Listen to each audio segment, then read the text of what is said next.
শুভ নববর্ষের শুভেচ্ছা এবং অভিনন্দন জানিয়ে আজকে আপনার অনুমতি নিয়ে সভা শুরু করছি ম্যাম। প্রাথমিকভাবে ম্যাম এটা আমরা সেপ্টেম্বরে প্রথম মিটিং করেছিলাম, 9 সেপ্টেম্বরে অ্যাডমিনিস্ট্রেটিভ রিভিউ মিটিং হয়েছিল। আজকে আমাদের ওরই ফলো আপ আকারে আজকে আপনি আমাদের নির্দেশ দিয়েছিলেন অ্যাডমিনিস্ট্রেটিভ মিটিং করার জন্যে। ম্যাম মূলত বিভিন্ন ফেস্টিভ সিজনগুলো যাওয়ার পরে এখন আমাদের কাজের মধ্যে সকলকেই নামতে হবে এবং অ্যাডমিনিস্ট্রেটিভ মেশিনারিকে একটু আরও যাতে আমরা মানুষের পরিষেবার জন্য কাজে লাগাতে পারি এবং যে পাবলিক ডেলিভারি সিস্টেম আছে এটাকে আরও সুন্দর করতে পারি এবং সাধারণ মানুষের কাছে আমাদের প্রশাসন তরফ থেকে যে পরিষেবাগুলো দেওয়া হয় এটা আমরা সকল কাছে পৌঁছাতে পারি, এই উদ্দেশ্য নিয়েই আজকে আমাদের মিটিং। আমরা বিভিন্ন ডেভেলপমেন্টের কাজগুলো করেছি, তার সঙ্গে আমাদের আপনি মাঝে মাঝে নির্দেশ দিয়েছেন বিভিন্ন রেগুলেটরি কাজগুলো করার জন্যেও। এই সামগ্রিক আমরা আজকে ম্যাম আপনার নির্দেশ আমরা শুনবো এবং আলোচনা করব। আমার খুব পরিচিত একজন, আমার খুব সহযোদ্ধা, ফ্রম দ্য বিগিনিং আমার সাথে কাজ করছে, বাবলা সরকার, আজকে মার্ডার হয়েছে এবং পুলিশের গাফিলতিতে, অফকোর্স, কারণ ওর সিকিউরিটি আগে ছিল, উইথড্র করা হয়েছিল, ও আগেও অ্যাটাক হয়েছিল এবং ও মারা গেছে। আমি ফিরাদ হাকিমকে আর সাবিনাকে পাঠাবচ্ছি এক্ষুনি, সেই জন্য আগে আমি আরবান ডিপার্টমেন্ট, মিউনিসিপ্যালিটি ডিপার্টমেন্টে আলোচনা করে ছেড়ে দিচ্ছি, কারণ ওদের ডেটটায় ওরা হেলিতে চলে যাবে, আমি ব্যবস্থা করে দিয়েছি। আমার মনে হয় আমি ডিএমরা যারা আছেন, এসপিরা যারা আছেন, যারা ভালো কাজ করছেন, বিডিও থেকে শুরু করে আইসি যারা আছেন বা বিভিন্ন ডিপার্টমেন্টের প্রিন্সিপাল সেক্রেটারি, স্পেশাল সেক্রেটারি বা ডাইরেক্টর যারা আছেন বা বিভিন্ন মিনিস্টাররা সকলে আছেন, সবাইকে হ্যাপি নিউ ইয়ার জানিয়ে আমি ফার্স্ট ইস্যুটা ধরতে বলবো, যেটা হয়ে গেলে ওরা চলে যেতে পারবে। Illegal occupation of government land. এখানে পঞ্চায়েতও আছে, এখানে ফরেস্টও আছে, এখানে ইরিগেশনও আছে, এখানে অন্যান্য ডিপার্টমেন্টও আছে, সাথে মিউনিসিপ্যালিটিও আছে, আরবান ডিপার্টমেন্টও আছে। আমি পরিষ্কার বলছি, যারা গভর্নমেন্ট ল্যান্ড দখল করে অলরেডি বসে গেছে, নতুন করে যেন আর কোনো এনক্রোচমেন্ট না হয়। এটা কিন্তু নতুন করে কোনো এনক্রোচমেন্ট হলে আমি সেই এলাকার এসপিকে এবং আইসিকে আমি সঙ্গে সঙ্গে অ্যাকশন নেব এবং বিডিওরাও বাদ যাবে না। ডিএমরাও যদি ভাবে আমি ঘরে বসবো, আমি এগুলো লক্ষ্য রাখবো না, আমি কাউকেই টলারেট করবো না। এবং মিনিস্ট্রি থেকে শুরু করে, কাউন্সিলর থেকে শুরু করে, পঞ্চায়েত থেকে শুরু করে কেউ যদি মনে করে নিজের স্বার্থে আমি জায়গা দিয়ে দেবো, সেটাকেও আমি টলারেট করবো না। আইন কখনো বৈষম্য হয় না, আইন সবার জন্য এক। তাই আমি বিশেষ করে panchayat department, illegal urban department, municipality department and other department, জোর দখল যেগুলো দখল হয়ে গেছে অলরেডি অনেক দিন ধরে বামফ্রন্টের আমল থেকে, ইললিগাল অকুপেন্টস যারা, তাদের নিয়ে একটা পলিসি আজকে মিটিংয়ে করে দাও,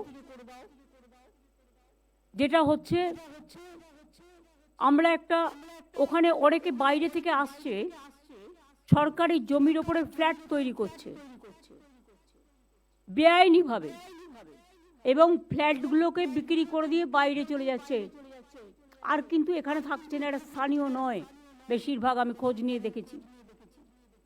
তাকে যেখান থেকে পারো ধরে আনো। আরে এই জমিগুলোর মিউটেশন কে দিল? বিল্ডিং এর পারমিশন কে দিল? তাদের বিরুদ্ধেও কিন্তু অ্যাকশন হবে এবং অ্যাকশন অনুযায়ী কাজ হবে। এটা পুলিশ ডাইরেক্ট হাতে নেবে, জেলাকে দেবে না, স্টেট পুলিশ করবে। এখানে একটা পেনাল্টি ইম্পোজ করে যারা বসবাস করছে বা দোকানদার, তাদের জন্য একটা আগামী 6 মাস টাইম দাও। আমরা জানুয়ারি, ফেব্রুয়ারি, মার্চ, এপ্রিল, মে, জুন মাস পর্যন্ত টাইম দিলাম। গভর্নমেন্ট যেটা বাজার দর করলে তোরা দিতে পারবে না, বাট আমরা একটা রেশনাল পলিসি করব 80-20 করে, যেটা বড় বিল্ডিং তার জন্য 100% হবে, কিন্তু গরিব যারা সাধারণ মানুষ তাদের জন্য কনসেশন হবে করে একটা রেট করে, first tyre, second tyre, third tyre করে তাদের একটা পেনাল্টি ইম্পোজ করে, কারণ তাদের কিন্তু একটাও লিগাল কোনো কাগজপত্র নেই, আর যারা দিয়েছেও কাগজপত্র সেটাও ইল্লিগাল, সেই কাগজপত্র কিন্তু ইল্লিগাল, এটা কিন্তু বুঝতে হবে। সুতরাং তাদের লিগালাইজ যাতে তারা করতে পারে, অরিজিনাল যেটা, আমরা ওদের প্রতি সিম্প্যাথেটিক, কিন্তু যারা এটা নিয়ে ব্যবসা করে খেয়েছে তাদের প্রতি আমরা সিম্প্যাথেটিক নই। একটা পেনাল্টি ইম্পোজ করে টাকাটা ধার্য করে দাও, যাতে তারা গভর্নমেন্টকে একটা টাকা দেয়, যে টাকাটা গভর্নমেন্ট বলবে, কিন্তু জুন মাসের মধ্যে করতে হবে। আর যারা কমার্শিয়াল বানিয়েছে তাদের জন্য কিন্তু 100% পেনাল্টি দিতে হবে। আর যারা বানিয়ে পালিয়ে গেছে তারা যেখানেই যাক সেখান থেকে ধরে আনতে হবে, এবং দরকার হলে তার প্রপার্টি ক্রোক করে, যেটা ইডি সিবিআই করে, এটা করতে হবে। এখানে আমি কোনো এক্সকিউজ শুনবো না। কোনো নেতারা যদি এর জন্য দাবিদারি করে, যে পার্টিরই হোক, আমি তাদের কথাও শুনবো না। আইন আইন, গরিব লোকের কোনো দোষ নেই, এবং সাধারণ লোক বেচারা ভাবছে সে একটা বাড়ি করছে, বাড়িটা আমি একটা ফ্ল্যাট নিই, তার দোষ নেই। দোষটা হচ্ছে যে করেছে ইল্লিগাল কাজটা, আর যে মিউটেশন দিয়েছে এবং সমস্ত লাইসেন্স দিয়েছে, তাদের ব্র্যাকেট করো, তাদের ব্ল্যাকলিস্টেড করো, সে যেই হোক। আমিও যদি করে থাকি আমাকেও ব্ল্যাকলিস্টেড করো, আর আগের কোনো অফিসারও যদি করে গিয়ে থাকে তার পেনশনও এর মধ্যে আসবে, তাদের বিরুদ্ধেও কিন্তু তোমাকে অ্যাকশান নিতে হবে। তোমরা অনেক সময় অফিসারদের কেস করে ছেড়ে দাও, ক্লোজ করে দাও কিছু পাইনি বলে, কিন্তু আমি দেখেছি তোমরা এক একজনের ক্ষেত্রে এক এক রকম ব্যবস্থা নাও। এখানে যে কমিটিটা হবে অ্যাকশান নেওয়ার, তাতে IPS IAS সবাই থাকবে,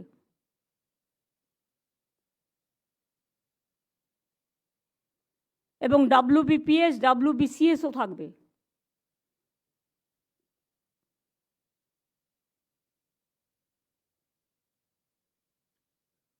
আর এই কমিটিটা হেড করবে নন্দিনী, কারণ চিফ সেক্রেটারির অত সময় নেই, টাইম টু টাইম চিফ সেক্রেটারিকে রিপোর্ট করবে, চিফ সেক্রেটারি আমায় জানাবে।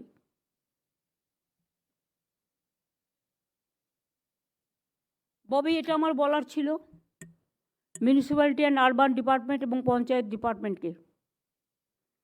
তোমরা দেখে নেবে গরিব লোকেরা যে বাড়ি নিচ্ছে, সেই বাড়িগুলো যাতে পঞ্চায়েতকে, আমি বলছি, ঠিক মতো হয়, ডিএমদের বলছি, বিডিওদের বলছি, সার্ভে করুন।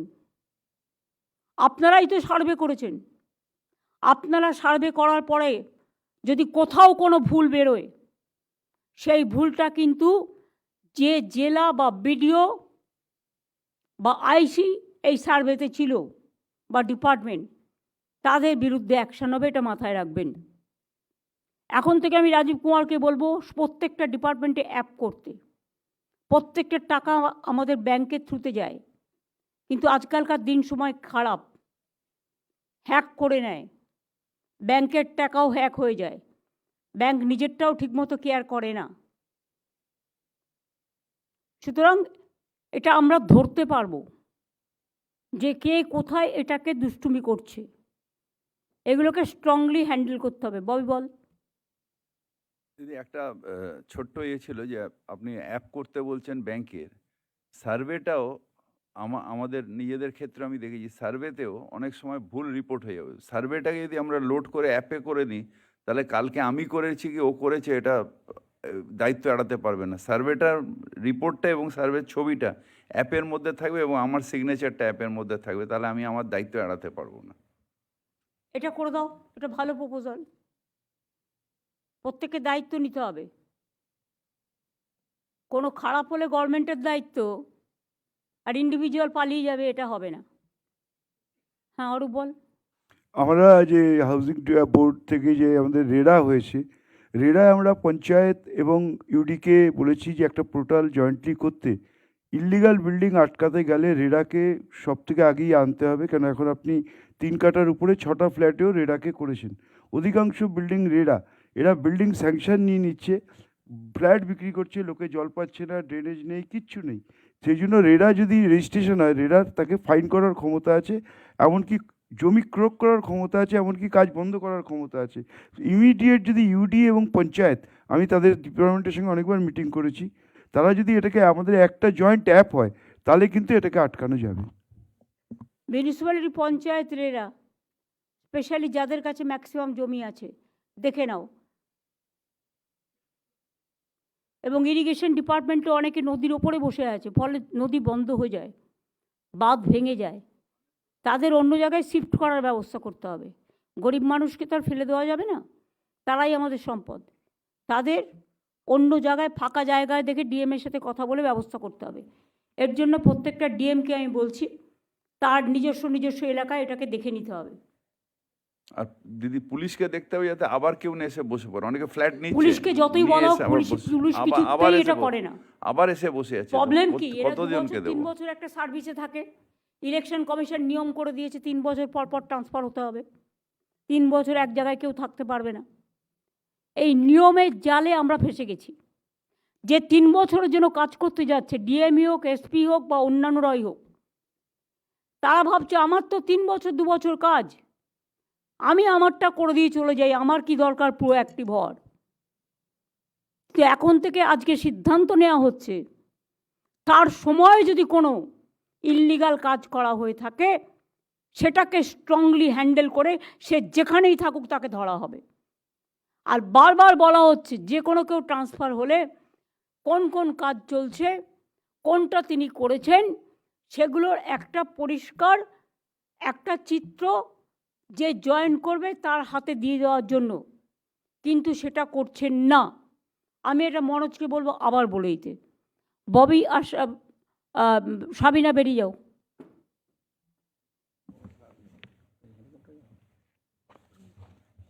যতক্ষণ ক্রিমেশন না হয় ততক্ষণ আসবে না।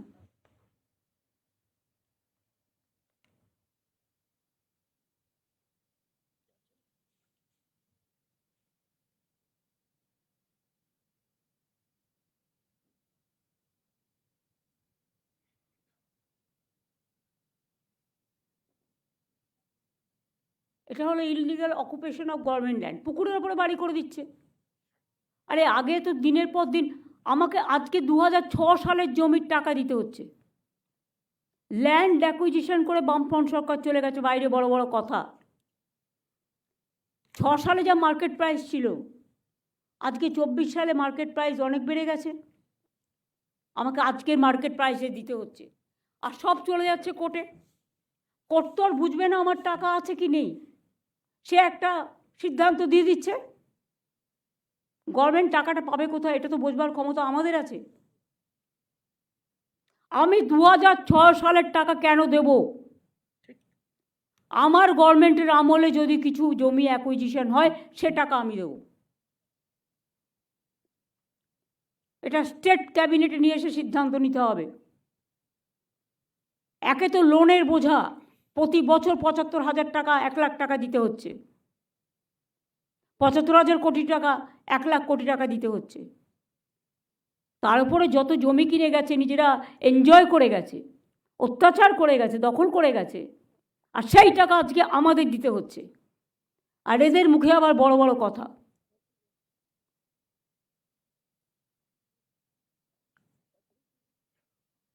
আমাদের এখনকার সিস্টেম হচ্ছে যে জমি আমি এখন কিনবো, আমি নিজে সঙ্গে সঙ্গে টাকা দিয়ে দেবো, যাতে আমাকে ফেলে রাখতে না হয়, আমি ভবিষ্যতের জন্য যাতে কাউকে কোনো সাফার করতে না হয়। এটা একটা গভর্নমেন্টের সিস্টেম হওয়া উচিত বলে আমি মনে করি।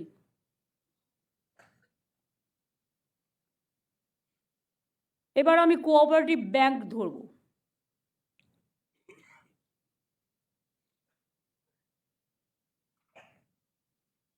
স্টেট কোঅপারেটিভ ব্যাংকের চেয়ারম্যান কিন্তু চিফ সেক্রেটারিকে করেছিলাম আমি।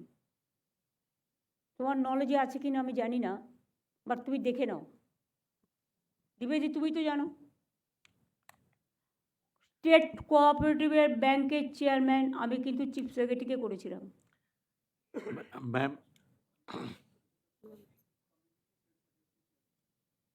State দেখে রাখো। cooperative, yes, ma'am. আর কোঅপারেটিভ ডিপার্টমেন্ট থেকে কারা এসছেন হাত তুলুন তো একটু।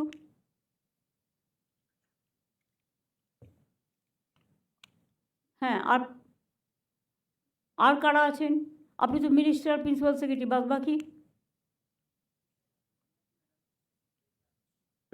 একটু দাঁড়িয়ে যান। না, হাত তুললেও হবে। কোঅপারেটিভ ডিপার্টমেন্টকে পরিষ্কার বলছি, অনেক কোঅপারেটিভ ব্যাংকে আনঅ্যাকাউন্টেড মানি আছে, অর্থাৎ ফেক অ্যাকাউন্ট, এবং সেখানে অন্যের নামে টাকা রাখা হয়েছে।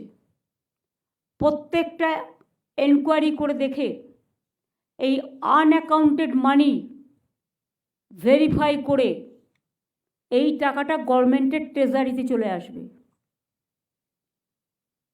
বুঝলেন কি বললাম? কোঅপারেটিভ ব্যাংকের প্রিন্সিপাল সেক্রেটারি কে আছেন? কে? Krishna Gupta? Yes madam. It's a very hard work. আমরা ইনকোয়ারি করব ম্যাম, যা হবে আমরা ট্রেজারিতে ফেরত দেবো। আমি অনেক কোঅপারেটিভ ব্যাংকে জানি আনঅ্যাকাউন্টেড অ্যাকাউন্ট আছে দেখে নিচ্ছি ম্যাডাম। আগে থেকে। Okay madam. সেই অ্যাকাউন্টগুলো যখন ডিমনিটাইজেশন হয়েছিল, মনে রেখো ধনজন যোজনার নামেও অনেক অ্যাকাউন্ট খুলেছিল, অনেক ফেক অ্যাকাউন্ট। জি ম্যাডাম। সেগুলো দেখে নাও, সেই লোকটা জীবিত আছে, তার এক্সিস্টেন্স আছে না নেই। যদি থাকে ফিজিক্যালি ভেরিফিকেশন হবে, নিয়ে একদম স্টেট ওগুলোকে সিজ করে রাইট, ঠিক আছে ম্যাডাম। গভর্নমেন্ট ট্রেজারিতে আসবে। আমি 2 মাস টাইম দিলাম, জানুয়ারি আর ফেব্রুয়ারি, এর মধ্যে কাজটা কমপ্লিট করতে হবে। মার্চে ফাইন্যান্সিয়াল ইয়ার শেষ হবে। ডিএমদেরও এটাকে নজর রাখতে হবে, এটা বড় কাজ।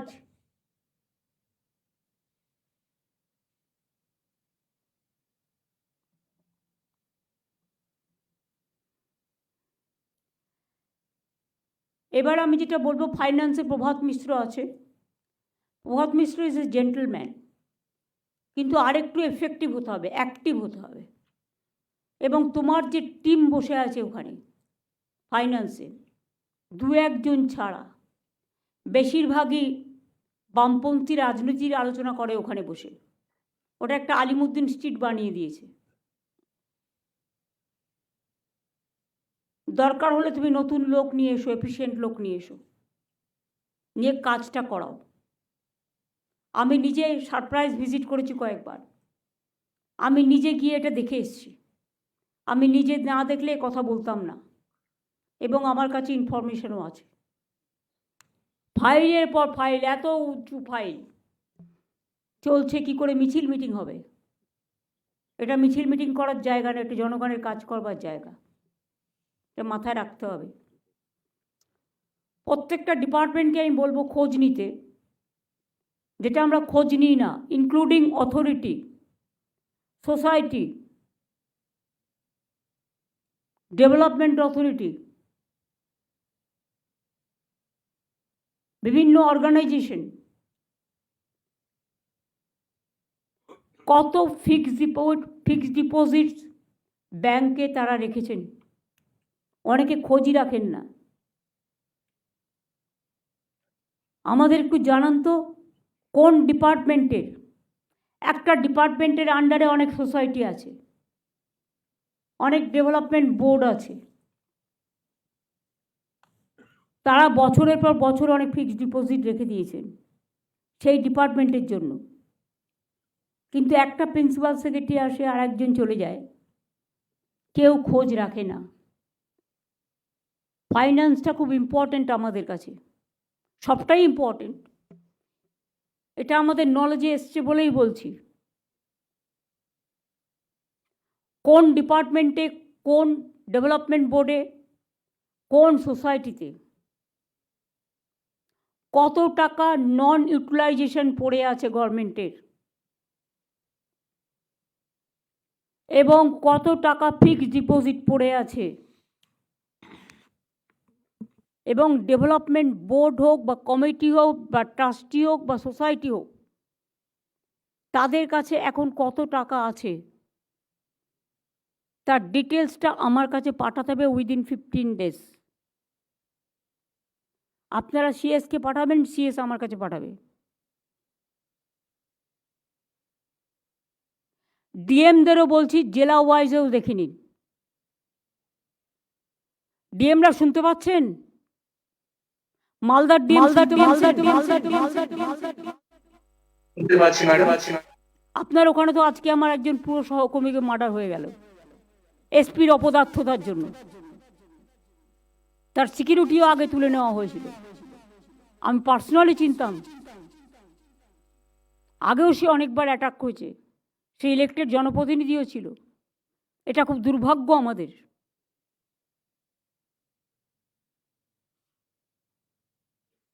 ওখানে বর্ডার আর কালিয়াচক নিয়ে যদি ব্যস্ত থাকেন তাহলে কিন্তু জেলার ডেভেলপমেন্ট হবে না।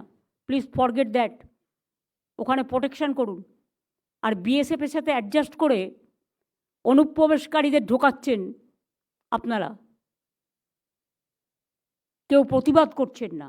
আপনারা ঢোকাচ্ছেন না, ঢোকাচ্ছে বিএসএফ। বিএসএফ ইসলামপুর দিয়ে লোক ঢোকাচ্ছে, আমাদের কাছে খবর আছে। সিতাই দিয়ে ঢোকাচ্ছে, চোপড়া দিয়ে ঢোকাচ্ছে, আরও অনেক জায়গা দিয়ে ঢোকাচ্ছে।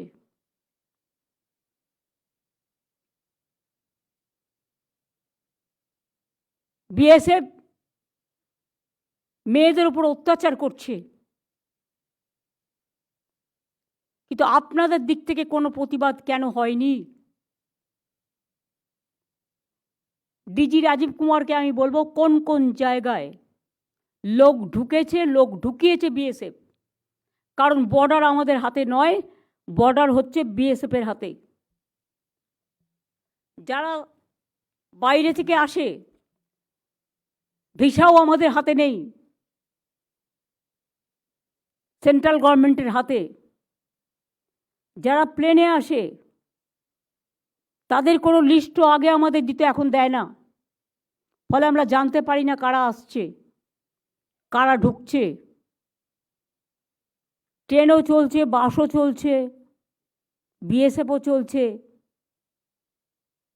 আর বাংলাকে যদি মনে করে কেউ অনুপ্রবেশকারীদের ঢুকিয়ে আর তৃণমূল কংগ্রেসকে বদনাম করব, এটা তৃণমূল কংগ্রেস করছে না। তৃণমূল কংগ্রেসের করার অধিকার নেই এবং সাধ্যও নেই। এলাকাটা কন্ট্রোল করে বিএসএফ। ভালো করে শুনে রাখুন, কোনো দু একটা টিভি চ্যানেল বিএসএফের দায়িত্বটা তৃণমূল কংগ্রেসের ঘাড়ে চাপাচ্ছেন। তাদের আমি বলবো, সংযত হন, সংবেদনশীল হন এবং দেখুন কোনটা ন্যায় কোনটা অন্যায়। অন্যায় হলে হাজারবার গালাগালি দিন টিআরপি তুলবার জন্য, কিন্তু দয়া করে বিএসএফের এই অন্যায় কাজ সাপোর্ট করে তৃণমূল কংগ্রেসকে দায়ী করবেন না। তার কারণ বর্ডার গার্ড তৃণমূল কংগ্রেস দেয় না, বর্ডার গার্ড বিএসএফ দেয়, এমনকি পুলিশও দেয় না। কিন্তু পুলিশের কাছে জেলার ইনফরমেশান থাকে, যখন ঢুকে যাচ্ছে কোথায় যাচ্ছে।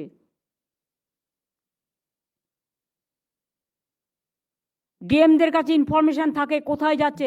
মনোজ, তুমি কোনো ইনফরমেশান পেয়েছো ডিএমএসপিদের কাছ থেকে আজ পর্যন্ত? পাওনি। তার মানে ডিএমএসপিরা তাদের দায়িত্ব পালন করেনি।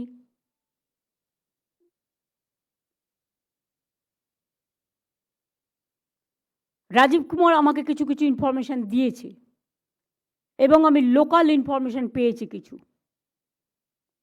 যে ইনফরমেশানগুলো আমাদের কাছে পজিটিভ এসছে, আমরা জানি। ডিটেলসটা আমার চাই, কারণ আমি একটা স্ট্রং লেটার লিখব কেন এটা করা হচ্ছে। আমরা তো চাই ওখানেও শান্তি থাক, এখানেও শান্তি থাক। আমাদের তো দুই বাংলার মধ্যে আমাদের কোনো খারাপ সম্পর্ক নেই, চিরকালই আমরা এক ভাষায় কথা বলি, এক ভাষায় পথ চলি। চিকিৎসার কারণে কেউ আসতেই পারে, মানবিকতার কারণে কেউ আসতেই পারে, কিন্তু আমাদের জানাতে হবে। এটা আমি তাদের কথা বলছি না। এখানে গুন্ডা পাঠিয়ে দেওয়া হচ্ছে,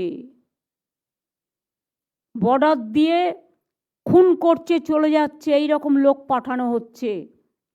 এটা বিএসএফের অনেক ভেতরকার কাজ। এর মধ্যে কেন্দ্রীয় সরকারের একটা ব্লুপ্রিন্ট আছে। কেন্দ্রীয় সরকারের ব্লুপ্রিন্ট যদি না থাকতো এটা হতো না। আমি বারবার কেন্দ্রীয় সরকারকে বলেছি যে যা করবেন আপনারা সেটাই আমাদের পথ, কিন্তু আমি যদি দেখি আমার রাজ্যকে ডিস্টার্ব করবার জন্য জঙ্গি হানাকে কেউ মদত দিচ্ছেন, সেক্ষেত্রে তো আমাদের প্রতিবাদ করতেই হবে। সেই জন্য আমাদের প্রতিবাদপত্র যাবে। সুতরাং অ্যামাউন্ট ফিস্টের ব্যাপারটা আমি বলে দিয়েছি। আর একটা হচ্ছে amount of funds available with the various development authorities, এটাও বলে দিয়েছি। এবার হচ্ছে মার্চে ফাইন্যান্সিয়াল ইয়ার শেষ, যে ডিপার্টমেন্টগুলোকেও টাকা পেয়েছেন কিন্তু ডেভেলপমেন্টের কাজ স্যাংশন আছে, প্রজেক্ট চলছে অনগোয়িং, সেগুলোকে কমপ্লিট কিন্তু আপনাকে মার্চের মধ্যে করতে হবে। এই ফাইন্যান্সিয়াল ইয়ারের টাকা এই ফাইন্যান্সিয়াল ইয়ারে খরচা করতে হবে আপনাকে, কিন্তু তাড়াতাড়ি খরচা দেখাতে গিয়ে নিজেরা এমন কিছু করবেন না, এটা কোনো এনজয় করার খরচা নয়। প্লিজ রিমেম্বার, এটা জনগণের কাজ করার খরচা। টাকাটা আমাদের কাছে বহু মূল্যবান। গতি আনুন কাজে।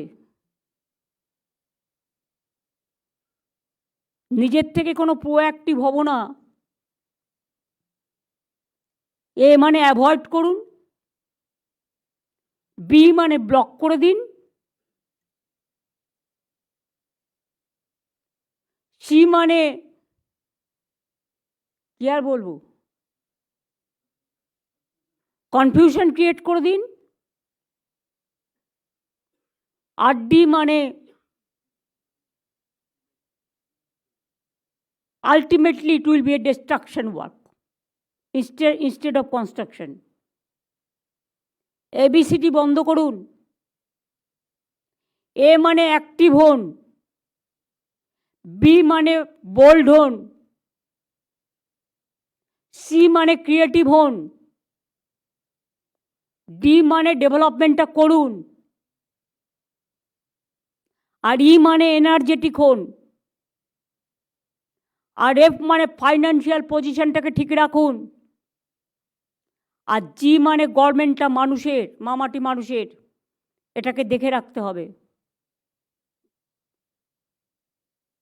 আমি অনেক সময় লক্ষ্য করি ভোটার লিস্ট থেকে শুরু করে সব কাজে, ভোটার লিস্টে ব্লকের যাদের ডিএমরা দায়িত্ব দিয়েছিলেন তারা বসেছে কিনা ডিএমরা একবারও এনকোয়ারি করে দেখেছেন?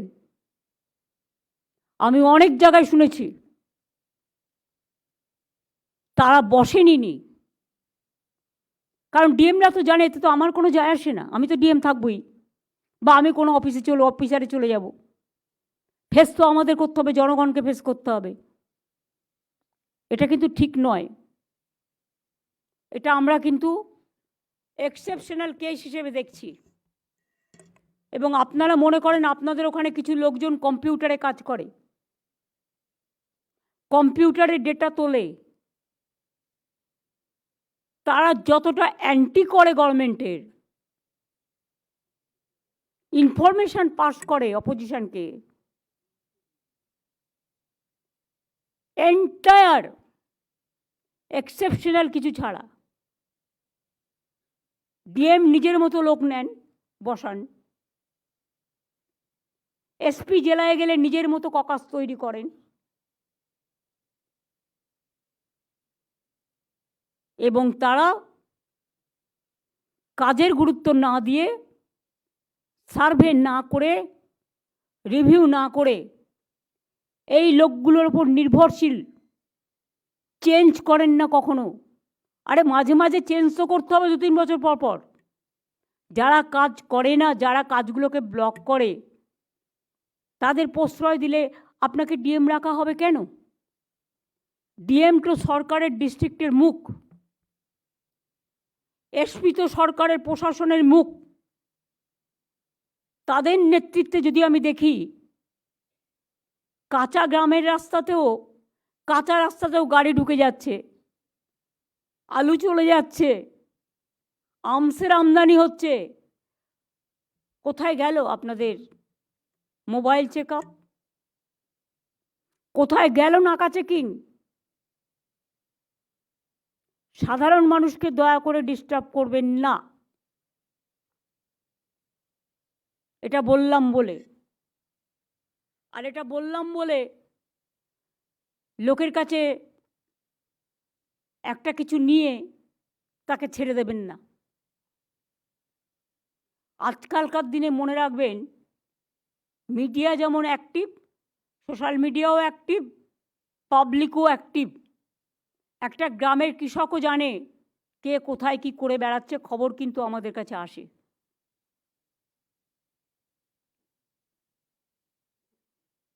কেউ যদি মনে করেন এসপি হয়ে আমার এক চোখ থাকবে কাজে আর এক চোখ থাকবে অন্য জায়গায়,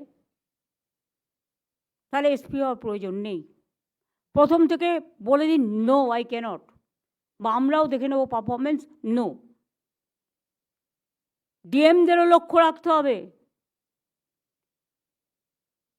কোথায় কোন ভিডিওটা ভালো কাজ করছে, কোথায় করছে না, কোথায় বিএলআরও টাকা নিয়ে জমি দিচ্ছে, কোথায় দিচ্ছে না, মানুষকে হ্যারাস করছে, কোথায় আপনার যারা ইলেকশনের কাজ করার কথা ছিল ভোটার লিস্টে নাম তোলেনি, উল্টোপাল্টা করেছে।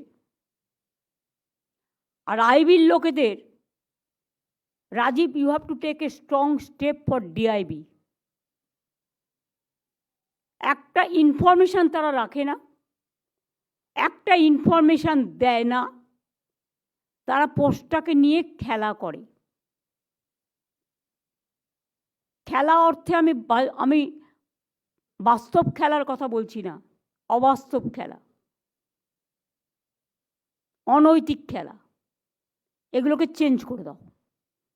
আর তোমাদের আবার আছে, পুলিশ প্রীতি তোমাদের এক একজনের এক এক রকম আছে। যারা সত্যিকারে কাজ করে, অনেক সৎ পুলিশ অফিসার আছে, খেটে খায়, তাদের দিকে তোমরা নজর দাও না। লবি চলে, লবি। এই লোকটা আমার বন্ধু, একে প্রমোশন দিতে হবে, ওই লোকটা আমার পরিচিত, ওকে আগে নিয়ে আসতে হবে। কেন, কিসের জন্য? যে কাজের লোক হবে তাকে দিতে হবে, যে কাজের লোক না হবে কোনো লবি চলবে না। লবি একটাই, লবি হচ্ছে মানুষের।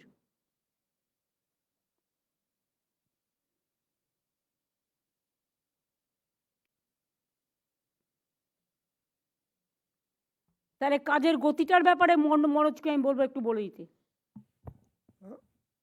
জি ম্যাম, আপনি গত মিটিংয়েও আমাদের নির্দেশ দিয়েছিলেন যাতে কাজের আমরা গতি আনতে পারি এবং মনিটরিং আর সুপারভিশন যদি আমরা ঠিক মতন করি তাহলে যারা স্থানীয়ভাবে কাজ করছেন ওদের মধ্যে উৎসাহ বাড়বে, আর যদি কোনো গাফিলতি অথবা কোনো খামতি থাকে এটাও সুপারভাইজারি অফিসার্স ওটাকে ঠিক মতন ইন্টারভেনশন করতে পারেন। তাহলে উইদাউট লস অফ টাইম এবং বেশি কোনো টাকা না লেগে আমরা কাজের মধ্যে আরও গতি আনতে পারি এবং ভালোভাবে আমরা পরিষেবা দিতে পারি। ম্যাম, আপনি আমাদের বলেছিলেন যাতে এটা ভালো করে ডকুমেন্টেশন করা হয়, তো আমরা field inspection, monitoring and supervision একটা অ্যাপ এবং পোর্টালও তৈরি করেছি। আমরা বিভিন্ন ডিপার্টমেন্টের অফিসারদের সঙ্গে বসে ওদেরকে ওরিয়েন্টেশনও করা হয়েছে। এর মূল দায়িত্ব এটা হচ্ছে ম্যাম, যেটা আপনি আগেও বলেছিলেন, মিড ডে মিল স্কিম হোক, স্কুলস হোক, হেলথ সেন্টার, আমাদের এমআর শপস, আমাদের এখন প্যাডি প্রকিউরমেন্টে কাজ চলছে, বিভিন্ন যে ফিল্ড লেভেলে কাজগুলো হচ্ছে এটা তদারকি করা এবং ফিল্ডে ভিজিট করা। আগে ভিজিট খুব বেশি হতো, এখন দেখা যাচ্ছে ভিজিট কমে গেছে এবং সেই জন্যে ভালো সুপারভিশন এবং মনিটরিংয়ের কাজ হচ্ছে না। তো আমরা এই পোর্টালের মাধ্যমে আমরা এনশিওর করব কি অ্যাটলিস্ট 2 দিনে ফিল্ড অফিসার্স ফিল্ডে ভিজিট করবেন এবং শুরু করবেন ওখান থেকে যেখানে সাধারণভাবে কেউ যায় না। অনেক এরিয়াগুলো আছে ওখানে অনেক অফিসার্স বা ওদের সাবঅর্ডিনেটস কেউ ভিজিটই করেন না। ওখানকার স্থানীয় মানুষের কি অসুবিধা হচ্ছে এটাও জানার কোনো সুযোগ থাকে না, যেহেতু কেউ ওখানে পৌঁছতে পারে না বা যাওয়ার সময় থাকে না। তো আমি জিজ্ঞেস অনুরোধ, করো না মিড ডে মিলে কবার করে ভিজিট করেছে। হ্যাঁ, মিড ডে মিলের ম্যাডাম লাস্ট মিটিংয়েও বিডিওদের কাজ বলেছিলেন, কি? ডিএম, আইসিদের বলা হয়েছে বারবার ভিজিট করতে, ডিএম কেন মনিটরিং করবে না এটা? আমি যেমন রাজ্যে তোমার আন্ডারে একটা সেল করে দিচ্ছি to review every department and to submit me a report within a month, G ma'am, সেই রকম প্রত্যেকটা ডিএমও তোমাকে 1 মাসে কি হচ্ছে না হচ্ছে টোটাল রিপোর্ট দেবে। জি ম্যাম। তো ম্যাম, আইসিডিএস সেন্টার কতবার ভিজিট করেছে জিজ্ঞেস করো তো। যে কোনো একজন ডিএম একটু বলুন। Jalpaiguri ICDS, mid day meal, paddy procurement centre, আপনাদের ভিজিট কীরকম হচ্ছে একটু ফিডব্যাক দিন। হ্যাঁ হ্যাঁ স্যার আমাদের যতগুলো অফিসার্স আছে আমাদের ভিডিও থেকে স্টার্ট করে এসডিও এডিএম সবাইকে আমরা ট্যাগ করেছি, প্রত্যেককে এক জিপি আমরা ট্যাগ করেছি স্যার। ওরা স্যার ভিজিট করছে, ওখানে মিড ডে মিল আমরা দেখছি স্যার। আইসিডিএস সেন্টারও আমরা ভিজিট করেছি, ওখান থেকে আমরা দেখতে পেরেছি অনেকগুলো সেন্টার যেটা ডেলিটেড আছে ওটা আমরা স্যার কালেক্ট করে ডিপার্টমেন্টকেও পাঠিয়েছি ফর অ্যাপ্রুভাল স্যার। এর সঙ্গে স্যার আমরা সিপিসি গুলো আমরা ভিজিট করছি, ওখানে আমরা দেখছি কোনোভাবে কোনো বাটা কাটা হয় না স্যার। তো ওখানে কোনো প্রবলেম হয় না। আমরা ফার্মার সঙ্গে মিটিং করেছিলাম স্যার, ফার্মার রেজিস্ট্রেশনও আমরা জোর দিচ্ছি স্যার। এর সঙ্গে সঙ্গে আমরা স্কুল ভিজিটও করেছি স্যার। তো যেরকম ইনস্ট্রাকশন দিয়েছে ম্যাডাম আমরা ওইরকম ইনস্ট্রাকশন গুলো সবাই করছি স্যার, পুলিশও আমাদের সঙ্গে যাচ্ছে স্যার। আমার কথা হচ্ছে যে টাকাটা অলরেডি বাজেটে রাখা হয়েছিল ফর এ ইয়ার, Yes. নতুন প্রজেক্ট না দিয়ে ওটা কিন্তু কর্তব্য পালনের মধ্যে পড়ে না। কর্তব্য হচ্ছে যে টাকাটা এই বছরে বাজেটে রাখা হয়েছে বিভিন্ন ডিপার্টমেন্টের, সেই টাকাটা কতটা খরচা হয়েছে কতটা খরচা হয়নি এবং যদি না হয়ে থাকে কেন হয়নি, আমাকে 2 মাসের মধ্যে সেটা করতে হবে। Yes ma'am. ম্যাম, আমাদের এই পোর্টালের মাধ্যমে আমরা এমআইএস পাবো প্রত্যেক জেলায় যে ফান্ড প্রভিশনিং করা হয়েছে এবং কাজ যেটা শুরু হয়েছে ওটা কত প্রোগ্রেস হয়েছে এবং কত দিনের মধ্যে কমপ্লিট হবে, এটাও আমরা সমন্বয় পোর্টাল মাধ্যমে যেটা মনিটর করি, এটা আপনাদের সকলকেই বলবো ওটা আপডেট করতে। বিকজ যেটা মাননীয় মুখ্যমন্ত্রী বলেছেন, এই বছরের টাকা যেটা অ্যালটমেন্ট করা হয়েছে বা এএফএস দিয়ে স্যাংশন করা হয়েছে, ওই কাজগুলোকে স্পিড আপ করে আমাদের এই ফাইন্যান্সিয়াল ইয়ারের মধ্যে কমপ্লিট করতে হবে এবং কোয়ালিটি মেনটেন করে করতে হবে, এটাও একটু তদারকির মধ্যে পড়বে। যদি ফিল্ডে ভিজিট করেন তখনই দেখা যাবে কি কাজ ঠিক মতন এগোচ্ছে কিনা এবং ফিজিক্যাল এবং ফাইন্যান্সিয়াল প্রোগ্রেস ঠিক মতন হচ্ছে কিনা এটাও মনিটর করা যাবে। তো আমি আপনাদের সকলকেই বলবো, আমাদের যেটা দুটো ইন্সপেকশন অ্যান্ড মনিটরিং পোর্টাল হচ্ছে, ফিল্ডে গিয়ে যে কাজগুলো যে পরিকাঠামো তৈরি হয়ে গেছে এর তদারকি করা, এবং সমন্বয় পোর্টাল হচ্ছে যেখানে যার মাধ্যমে আমরা যে কাজগুলো চলছে ওর কি অগ্রগতি হচ্ছে এটাকে মনিটর করা। এটা ম্যাম আমরা পুরোপুরি ডকুমেন্ট করছি এবং প্রত্যেক মাসে এমআইএস নিয়ে প্রত্যেক অফিসার এবং ডিপার্টমেন্ট এবং জেলা ডিএমদের কি অগ্রগতি হয়েছে কি প্রোগ্রেস হয়েছে এটা এমআইএস মাধ্যমে আপনাদেরকে প্রত্যেক মান্থলি একটা রিপোর্ট দেবো ম্যাম। এটা 2011 সালের পরে আমাদের এক্সপেন্ডিচার মানে যেটা আমরা ডেভেলপমেন্ট এক্সপেন্ডিচার আমাদের 4.5 টাইমস ইয়েস ম্যাম, বেড়েছে ম্যাম। হ্যাঁ, এবং ক্যাপিটাল এক্সপেন্ডিচার বেড়েছে 10 গুণ। তো এগুলো তো সবই মানুষের জন্য করা। Yes ma'am. সেক্ষেত্রে মানুষ যদি সুবিধাটা না পায় তো দায়িত্ব কাদের? যারা আমাদের। দায়িত্বে আছে ইমপ্লিমেন্টেশনের, Yes. তারা যদি দায়িত্বটা না করে দায়বদ্ধতা নিয়ে, তাহলে কি করে হবে? আমি এখন থেকে বলবো আপনাদের, বর্ষা শুরুর আগে একদিকে তো এই ফাইন্যান্সিয়াল ইয়ার আছে, অন্যদিকে জানুয়ারি থেকে জুন হলো রাজ্যের মূল কাজের সময়। তার মধ্যে আবার মাধ্যমিক উচ্চ মাধ্যমিক পরীক্ষা পড়বে, মাদ্রাসা পরীক্ষা পড়বে, পরীক্ষার মতো চলবে। এডুকেশন ডিপার্টমেন্ট করবে, পুলিশ দেখে নেবে, ডিএমরা সাহায্য করবে, সেটা কয়েকটা দিনের ব্যাপার। কিন্তু সেইটা করতে গিয়ে আর মাঝে মাঝে ইলেকশন আসছে বলে ব্যাস ছুটি, লোকসভা ইলেকশনের নামে 3 মাস ছুটি, কোনো কাজ নেই। আবার বাই ইলেকশনের নামে 1 মাস ছুটি। এই ছুটি কাটানোটা তো বন্ধ করুন। এই সময়টাকে সঠিকভাবে ব্যবহার করতে হবে। জানুয়ারি থেকে জুন একটা তো হচ্ছে অনগোয়িং কাজ, ফাইন্যান্সিয়াল ইয়ারের ডেডলাইন মেনে করতে হবে। পরবর্তী আর্থিক বছরে সমস্ত কাজের জন্য এখন থেকে প্ল্যান করে নিন, যাতে এপ্রিলের প্রথম সপ্তাহেই ওয়ার্ক অর্ডার দেওয়া যায়। বর্ষাকালে যেসব কাজ হয় সেটা হচ্ছে বৃক্ষরোপণ। ফরেস্ট ডিপার্টমেন্টকে বলবো সেগুলোর জন্য এখন থেকে প্রস্তুতি নিন। আর 2025-26 সালের সমস্ত স্কিম 31শে ডিসেম্বর 2025-এর মধ্যে শেষ করতে হবে। এটা আমি এফএসকেও বলবো যে এটাকে দেখে নেওয়ার জন্য।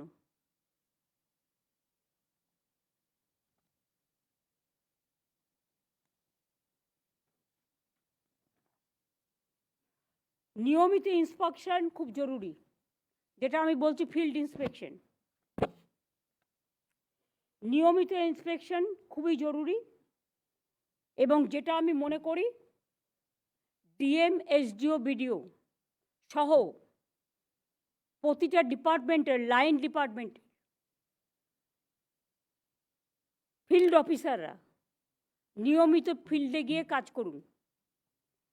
বেনিফিশিয়ারিদের সাথে কথা বলুন, তারা টাকাটা পেয়েছে কিনা, তারা কাজটা কত দূরে এগোতে পেরেছে, তারা কিভাবে ভালো করে আরও কাজ করতে চায়। রাজ্য স্তরে প্রিন্সিপাল সেক্রেটারিদের দিয়েও তাদের সারপ্রাইজ ভিজিট করাতে হবে। শুধু কলকাতা অফিসে বসে থাকলে হবে না, সারপ্রাইজ ভিজিটও করতে হবে। সরাসরি মুখ্যমন্ত্রীর একটা গ্রিভ্যান্সেস রিডারেশন সেল আছে।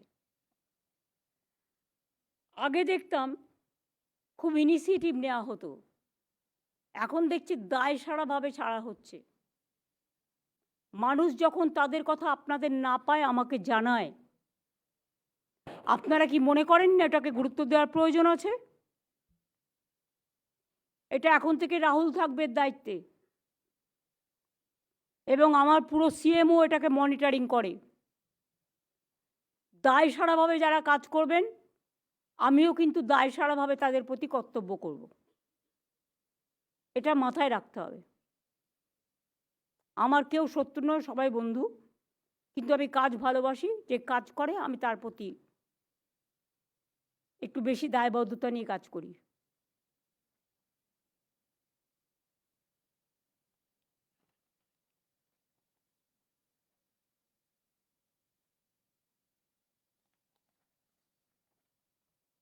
বিএসকে যেটা করা হয়েছে, আমরা 3561টি বাংলা সহায়তা কেন্দ্র চালু করেছি। এখনো 7,62,00,000 লক্ষ মানুষ সম্পূর্ণ বিনামূল্যে এখনো পর্যন্ত 14 কোটি সরকারি পরিষেবা এখান থেকে পেয়েছে। কিন্তু যেটা জানা দরকার সেটা হলো 304 ধরনের পরিষেবাই কি মানুষ পাচ্ছে? তাদের কি কাছে কি উপযুক্ত ইনফরমেশন, ফর্ম বিভিন্ন স্কিমে দেয়া হচ্ছে, আপডেট করা হচ্ছে?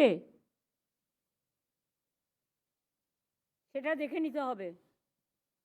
সাধারণ মানুষকে কি জানিয়ে কোনো চার্ট দেওয়া হয়েছে কি কি পরিষেবা সেখান থেকে মানুষ পেতে পারে? সেটা বাংলায় লিখতে হবে পরিষ্কার। জঙ্গলমহলে একটু সাঁওতালিতেও লিখতে হবে, বাংলাও লিখতে হবে, সাঁওতালিতেও লিখতে হবে। উত্তরবঙ্গে চা বাগানে বাংলাও লিখতে হবে, হিন্দিও লিখতে হবে, ওদের লোকাল ল্যাঙ্গুয়েজও লিখতে হবে, যাতে তারা বুঝতে পারে।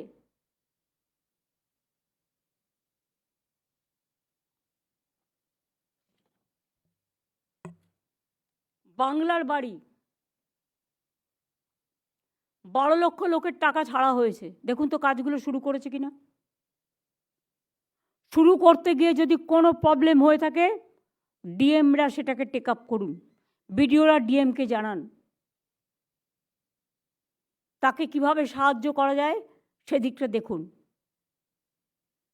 এই ব্যাপারে টোটাল এটা সরকারি টাকা, রাজ্য সরকারের উদ্যোগ। এই টাকার 1 পয়সাও যেন অন্য কোনো খাতে না যায়, এটা দেখতে হবে। যাদের এখন অর্ধেক টাকা দেওয়া হয়েছে 1,20,000-এর মধ্যে 60,000 কোটি টাকা, 60,000 টাকা দেওয়া হয়েছে, তারা যদি কাজটা শেষ করতে পারে মের মধ্যে, তারা দ্বিতীয় কিস্তিটা পাবে। এবং আমাদের যে সার্ভেটা হয়েছিল 28 লক্ষ লোকের, সেই সার্ভেটা ঠিক আছে কিনা আর একবার দেখতে হবে। বাদবাকি যে 16 লাখ থাকবে, যারা অত্যন্ত প্রত্যন্ত অঞ্চলে থাকেন, নিতান্তই গরিব মানুষ, সাধারণ মানুষ, ওটা মিলিয়ে রাখতে হবে এখন থেকে। তার কারণ একটা ইনস্টলমেন্ট তাদের আমরা মে মাসে দেব, এবং মে মাসে যাকে 60 দেবো, ডিসেম্বরে সে আরও 60 পাবে। তাহলে এবছরে দুটো হয়ে গেল, মানে 12 লক্ষ হয়ে গেল, প্লাস 16 লক্ষর অর্ধেক হয়ে গেল। আর বাদ বাকিটা আমরা আবার মার্চের মধ্যে দিয়ে দেওয়ার চেষ্টা করব, নতুন বাজেটে, অথবা আমরা যেটা করব, কর্মশ্রী ঠিকমতো হচ্ছে কিনা দেখতে হবে। আগে যেমন আমরা 100 দিনের কাজের হিসেব রাখতাম, এখন কি কর্মশ্রী হিসেব আমরা রাখি? আমরা বলেছি বাইরের কন্ট্রাক্টরদের দিয়ে, বাইরের লোক না নিয়ে এসে আমাদের লোকেরা বাইরে কাজ করতে চলে যায়। আমাদের যারা পরিযায়ী শ্রমিক ফিরে এসেছেন এবং আমাদের যারা স্থানীয় মানুষ 100 দিনের কাজ করতেন, তাদের এই কাজটাতে ইনভলভ করতে হবে।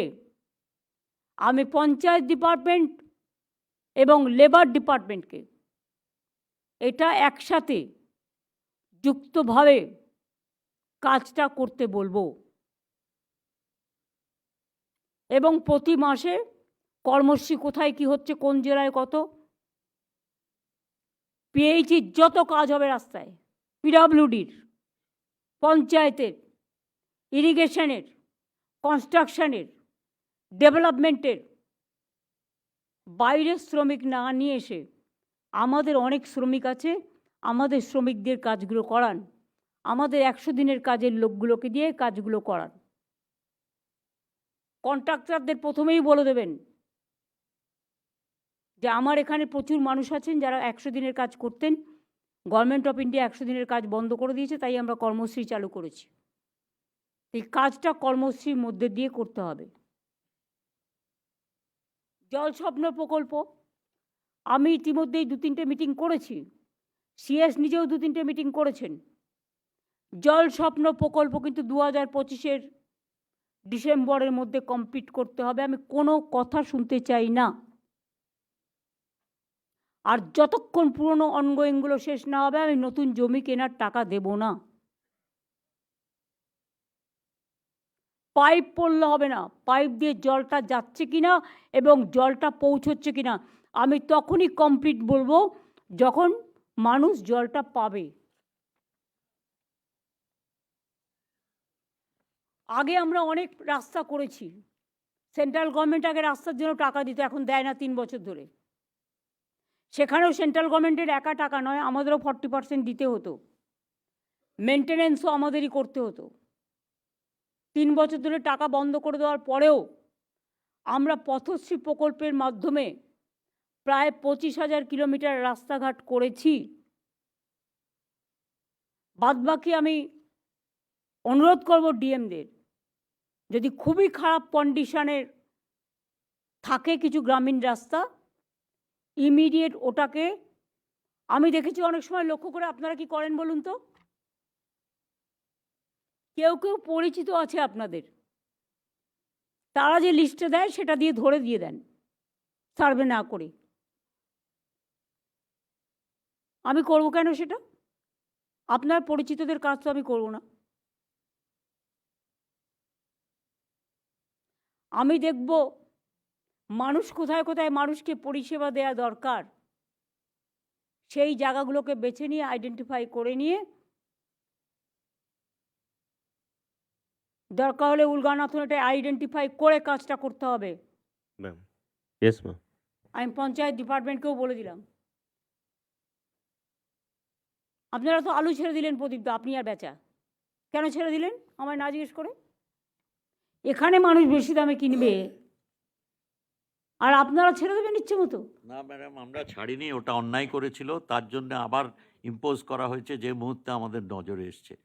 তো নজরে আগে আসেনি কেন? After death if comes the doctor, কোনো সাহায্য হয়? কখনো কখনো এটাও হয় আমি চোখ বুজে থাকি, দেখতে পাই না, দেখেও দেখতে পাচ্ছি না, তার পেছন দিকে কিছু কারণ থাকে। পুলিশও চোখ বুজেছিল, আমি খবর পাই, আপনারা পান না। আমার পাঞ্জাবের আলুর দিকে ইন্টারেস্ট কেন? পাঞ্জাবের আলু নেবো যখন আমার প্রয়োজন, আগে আমার বাংলার চাষিরা যে আলুটা রেখেছে সেটাকে আমি সদ্ব্যবহার করব। আর এখন থেকে অনেকে বলবে এক্ষুনি কোল্ড স্টোরেজ খালি করে দিন, নতুন আলু উঠবে। নতুন আলু উঠতে উঠতে ফেব্রুয়ারি মাস হয়ে যায়, আর এখনও শীতটা পড়েনি। বেশি শীত পড়লে আলুটা আসতে দেরি হয়, ফেব্রুয়ারির আগে পাওয়া যায় না। আমি জানি মেদিনীপুরের কিছু লোক গর্বে তার এই চক্রটার সাথে যুক্ত আছেন, যাদের সাথে পুলিশের একাংশও যুক্ত আছে। এবং বেচা, তোমাকে আমি কিছু বলছি না, তারকেশ্বর আলুর জায়গা, তোমাদের ওখান থেকেও অনেক আলু গেছে, দেখে নিও।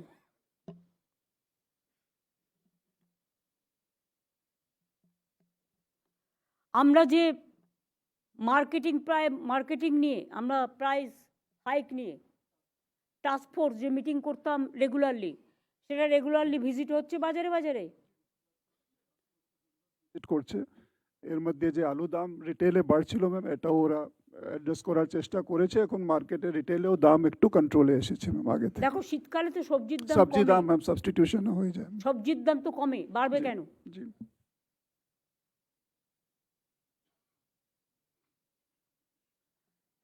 মজুতদারি করে রাখবে। হোর্ডিংয়ের বিরুদ্ধে পুলিশের টিম আছে, হোর্ডিং দেখার। হোর্ডিংয়ের কথা বলছি আমি।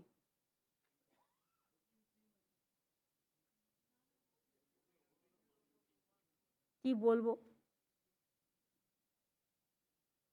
হোর্ডিং করে রেখে দেয়, পরে দাম বাড়িয়ে যখন বাজারে পাওয়া যায় না তখন সেটা বেশি দামে বিক্রি করে।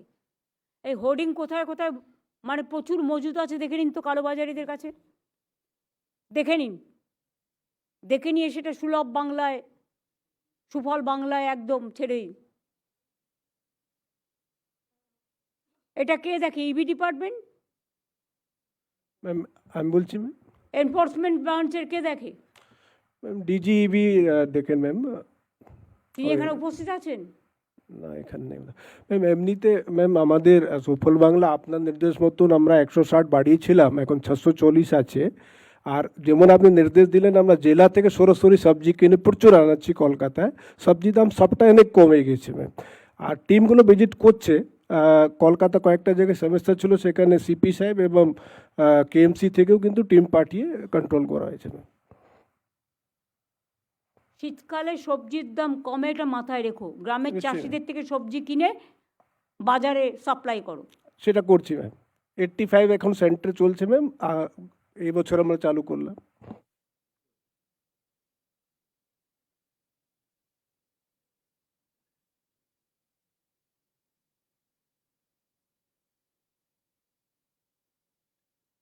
ট্রান্সপোর্ট ডিপার্টমেন্ট সাইলেন্ট ডিপার্টমেন্ট হয়ে গেছে। অনেক লোক রাস্তায় দাঁড়িয়ে থাকে, কখনো কি সার্ভে করে দেখেছেন কোথায় কোথায় বেশি লোক দাঁড়িয়ে থাকে অফিস ছুটির পর, যেখানে বাসের ফ্রিকোয়েন্সি বাড়াতে পারে? বাসের ফ্রিকোয়েন্সি বাড়লে তারা যাতায়াত করতে পারে। আমার চোখেতে প্রায় পড়ে। মিনিস্টার নিজে কখনো ভিজিট করেছেন? সারপ্রাইজ কলকাতার জায়গাগুলো নিয়ে ট্রান্সপোর্ট সেক্রেটারি করেছে কখনো? হ্যাঁ দিদি, আমরা ফ্রিকোয়েন্সি বাড়িয়েছি কিছু, এবং কিছু কিছু এবং কথাটার অর্থ কি? কিছু কথাটার কোনো অর্থ হয় না। তুমি একটা ট্রান্সপোর্ট মিনিস্টার, তোমাকে মাথায় রাখতে হবে কিছু কথার কোনো উত্তর নেই। মানুষ যাতে অফিসে যাবার সময়, অফিস ফেরত বা অন্যান্য সময় ঠিকমতো যাতায়াত করতে পারে সেটা দেখতে হবে।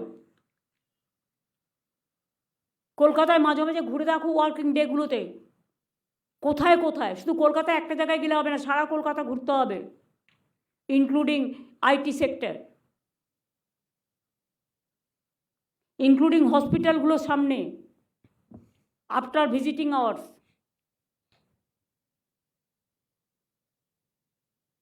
আর পুলিশকে বলবো স্পিড কমিয়ে ওভার স্পিড করা যাবে না। যে ওভার স্পিড করে গাড়ি চালাবে শীতকালে অ্যাক্সিডেন্ট হবে, যাতে না বাড়ে। প্রত্যেকটা রাস্তায় এমনকি ন্যাশনাল হাইওয়েতেও স্পিড কন্ট্রোলের একটা সিস্টেম থাকবে। রাতের দিকে কেউ থাকে না ট্রাফিক পুলিশের, ফলে রাস্তায় জ্যামটা খুব বাড়ে। সেকেন্ড হুগলি ব্রিজে ঘন্টার পর ঘন্টা লোক দাঁড়িয়ে থাকে। সেকেন্ড হুগলি ব্রিজটা কি কোনো রকম একটা ব্যবস্থা করা যেতে পারে না? Kolkata police, Paschimbanga police, Howrah police commissionerate এরা বসে, বিধাননগর পুলিশ কমিশনারেট বসে একটা ব্যবস্থা করতে পারে না? সেই সময় ট্রাকগুলো চলে, ফলে টোটাল ট্রাকগুলো একটা জায়গা দিয়ে চলে, ফলে সেকেন্ড হুগলি ব্রিজটায় যদি কোনো ইনসিডেন্ট হয়ে যায়, আমি তোমায় বলছি যে কোনো দিন বড় ঘটনা ঘটে যাবে। Please take care. আমি এটা আগেও অনেকবার বলেছি, এখনও বলছি, 5-6টা ওয়ে আউট বের করো। মা ফ্লাইওভার বন্ধ করে দেওয়া হয়েছিল রাত্রি সন্ধ্যে 6টার পর। পুলিশের সবচেয়ে ইজি কাজ হচ্ছে বন্ধ করে দাও। কোনো ভিআইপি গেলে সব বাড়ি ঘর দোকান টোকান বন্ধ করে দাও। কেন? চালু রেখে সব তো করা যায়, করা যায় নাকি? কত লোক তার প্রয়োজনে, সবার তো 4 চাকা নেই, বা 4 চাকা থাকলেও সে অ্যালাউ নয়, 2 চাকাও অ্যালাউ নয়। তো লোকে রাত্রিরে বিপদে পড়লে ওষুধ কিনতে যাবে কি করে? হসপিটালে যাবে কি করে? রাত বেরোতে কেউ কোনো বিপদে পড়লে সে যাতায়াত করবে কি করে? 2-1টা লোকের জন্য সমগ্র সমাজ তো দায়ী নয়। মা আচার্য জগদীশচন্দ্র বসু রোড, এগুলো আমরা 40 কিলোমিটার স্পিড করে দিয়েছি সন্ধ্যে 7টা থেকে। তাহলে ভদ্রভাবে সবাই যাতায়াত করবে। আর যেসব জায়গাগুলো ফাঁক রয়ে গেছে এখনো, সেই ফাঁকগুলোকে বন্ধ করতে হবে। ববি নেই, চলে গেছে, বাট আরবান ডিপার্টমেন্টের বিনোদ আছে এখানে নিশ্চয়ই। আমি গুলাম আছি ম্যাম। কুণাল কে আছে? গুলাম আলী ম্যাম। গোলাম আলী, তোমাদের লক্ষ্য রাখতে হবে, একবার ভিজিট করো ইয়েস ম্যাম। কোন কোন জায়গাগুলো ফাঁকা আছে। Yes ma'am. পুলিশের সাথে কথা বলে সেটাকে ব্লক করতে হবে, ওকে ম্যাম। যাতে কোনো গাড়ি গড়িয়ে না পড়ে। ম্যাম।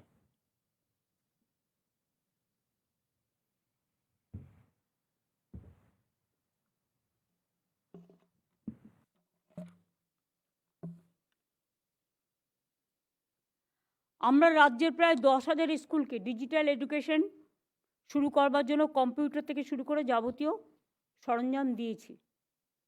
সে কাজ কতদূর এগোলো? আমি স্কুল এডুকেশন ডিপার্টমেন্টকে বলবো, যদি কাজ এখনও বাকি থাকে ইমিডিয়েট এটাকে শুরু করা। 2, আমি কাগজে দেখলাম, আমি জানতাম না। আমি চিফ সেক্রেটারিকেও জিজ্ঞেস করলাম, চিফ সেক্রেটারিও জানতো না। প্রাথমিক স্তরের সেমিস্টার, তো পলিসি ডিসিশন এডুকেশনে যখন you are education minister, but please remember, if there is a new policy decision, please consult us. দিদি, আমি ওটা কাগজ আমিও দেখে পরশুদিন সেক্রেটারির সঙ্গে কথা বলে পরশুদিন রাতে চিফ সেক্রেটারির কাছে প্লেস করেছি। আপনি কনসেন্ট দিলে তবে নোটিফিকেশন হবে। কাগজে আগে বেরোলো কি করে? প্রেস কনফারেন্স করে আমি দিয়েছি। কোনো কথা শুনতে চাই না, পাবলিক তো জেনে গেল আগে। যা মেসেজ যাওয়ার চলে গেছে, ওটা হবে না। ঠিক আছে দিদি। 4 জন অ্যাডভাইজার সিদ্ধান্ত নিয়ে বলে দিল, আর হয়ে গেল। বাচ্চাগুলোর আমি চাই ভার কমাতে, কাদের ব্যাগ কমাতে। ওদের যদি আমরা ভার বাড়িয়ে দিই, এমনিতেই পড়াশোনার ভার এখন খুব বেশি, ওইটুকু বাচ্চারা কথা বলতেই পারে না, টুইঙ্কেল টুইঙ্কেল লিটল স্টার বলতে পারে না। তাদের পড়ানো হয়, শেখানো হয়। তো সেমিস্টার বলবে, একটা 1-এর বাচ্চা কি সেমিস্টার দেবে? না 2-এর বাচ্চা কি সেমিস্টার দেবে? কলেজে যেটা চলে স্কুলে সেটা চলে না। না দিদি, আমি বলেছি। স্কুলে এগুলো হয় না। স্কুল যা প্রথা চলছে তাই চলবে।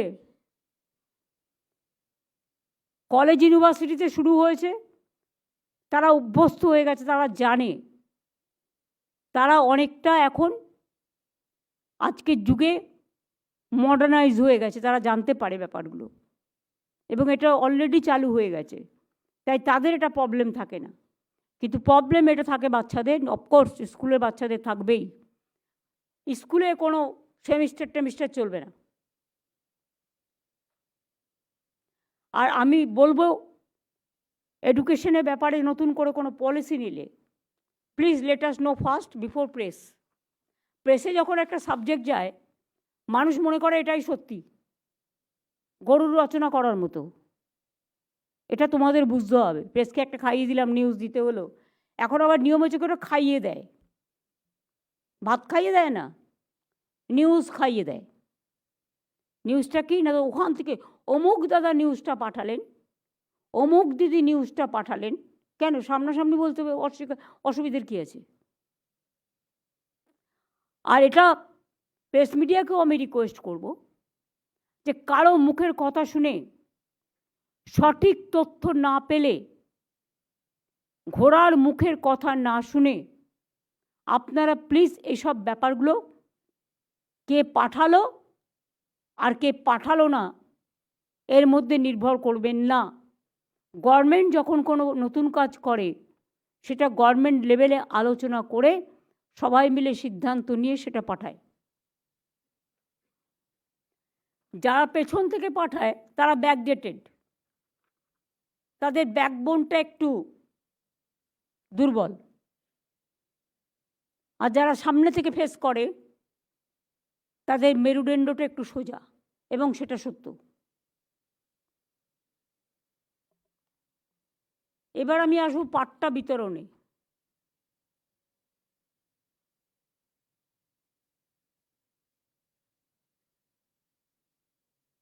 দু 2011 সালের পর থেকে সাধারণ মিলিয়ে, সব মিলিয়ে মোট পাট্টা বিতরণ হয়েছে 6 লক্ষ। কৃষি ও গৃহ পাট্টা 2,13,000, নিজ গৃহ নিজ ভূমি পাট্টা 2,26,000-এর বেশি, চা পাট্টা 57,000, রিফিউজি রিলিফ পাট্টা 59,000, ফরেস্ট পাট্টা 37,000-এর বেশি, ফ্রিহোল্ড টাইটেল ডিড 290টি উদ্বাস্তু কলোনির প্রায় 59,000 পরিবার। এরা কি পাট্টা পেয়েছে বিবেক? হ্যাঁ ম্যাডাম, এগুলো হচ্ছে অ্যাচিভড ফিগার্স, এবং আমরা ম্যাডাম আপনাকে গত সপ্তাহে একটা নোট পাঠিয়েছি। 5,500 পাট্টা অলরেডি রেডি আছে। আপনার কনভিনিয়েন্ট ডেট পেলে রাজ্য স্তরের একটা আমরা অনুষ্ঠান করে দিয়ে দিতে পারি। এর বাইরেও প্রায় 10,000 পাট্টা এখন আন্ডার প্রসেস, মানে বিভিন্ন আন্ডার প্রসেস যেটা আছে রেডি করে দাও, একসাথে করে দেবো। আচ্ছা ঠিক আছে। আচ্ছা এবার আমাকে বলো তো, উদ্বাস্তু কলোনিগুলো যেগুলো ছিল সেগুলো প্রত্যেকটা আমরা বলেছিলাম রেকগনাইজড হবে, হ্যাঁ সেটা কি রেকগনিশন হয়েছে? হ্যাঁ madam, all refugee colonies have been recognised, এবং আমাদের এই কাজটা ম্যাডাম একেবারে শেষের দিকে। কয়েকটা জায়গায় যেখানে আমরা কিছু কিছু সংবাদ পাচ্ছি, যেমন কিছুদিন আগে বারুইপুর পেয়েছি, কলকাতা মিউনিসিপ্যাল কর্পোরেশনের মধ্যেও দক্ষিণ 24 পরগনায় পেয়েছি। খুব দ্রুত সার্ভে করাচ্ছি এবং এগুলোকেও শেষ করার কাজ চলছে ম্যাডাম। কৃষ্ণনগরে অনেক উদ্বাস্তু কলোনি আছে নদিয়া জেলায়, হচ্ছে ম্যাডাম ওখানে। ওটা হচ্ছে? প্রায় হয়ে গেছে, যেটুকু রেসিডুয়াল কাজ বাকি আছে ম্যাডাম শেষ করার চেষ্টা চলছে।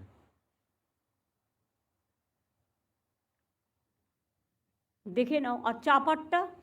আচ্ছা, চা পাট্টা ম্যাডাম যেটা বললাম, এই যে 10,000-এর কাজ চলছে ম্যাডাম, এর মধ্যে প্রায় 6,500 হচ্ছে চা পাট্টা। এতে কতগুলো ডিসিশন আছে পলিসি লেভেলে, যেটা আমি আপনার কাছে এসে নিয়ে নিলে ম্যাডাম খুব দ্রুত ওর একটা নিষ্পত্তি হবে। ওই কাজটা ওখানে সার্ভে করে রেডি আছে। আপনি যে সিদ্ধান্ত নেবেন তার ভিত্তিতে ওটাকে আমরা ইমপ্লিমেন্ট করতে দেখো পারি। এগুলো তো 1 সেকেন্ড লাগে কথা বলতে। আমি চলে আসছি ম্যাডাম।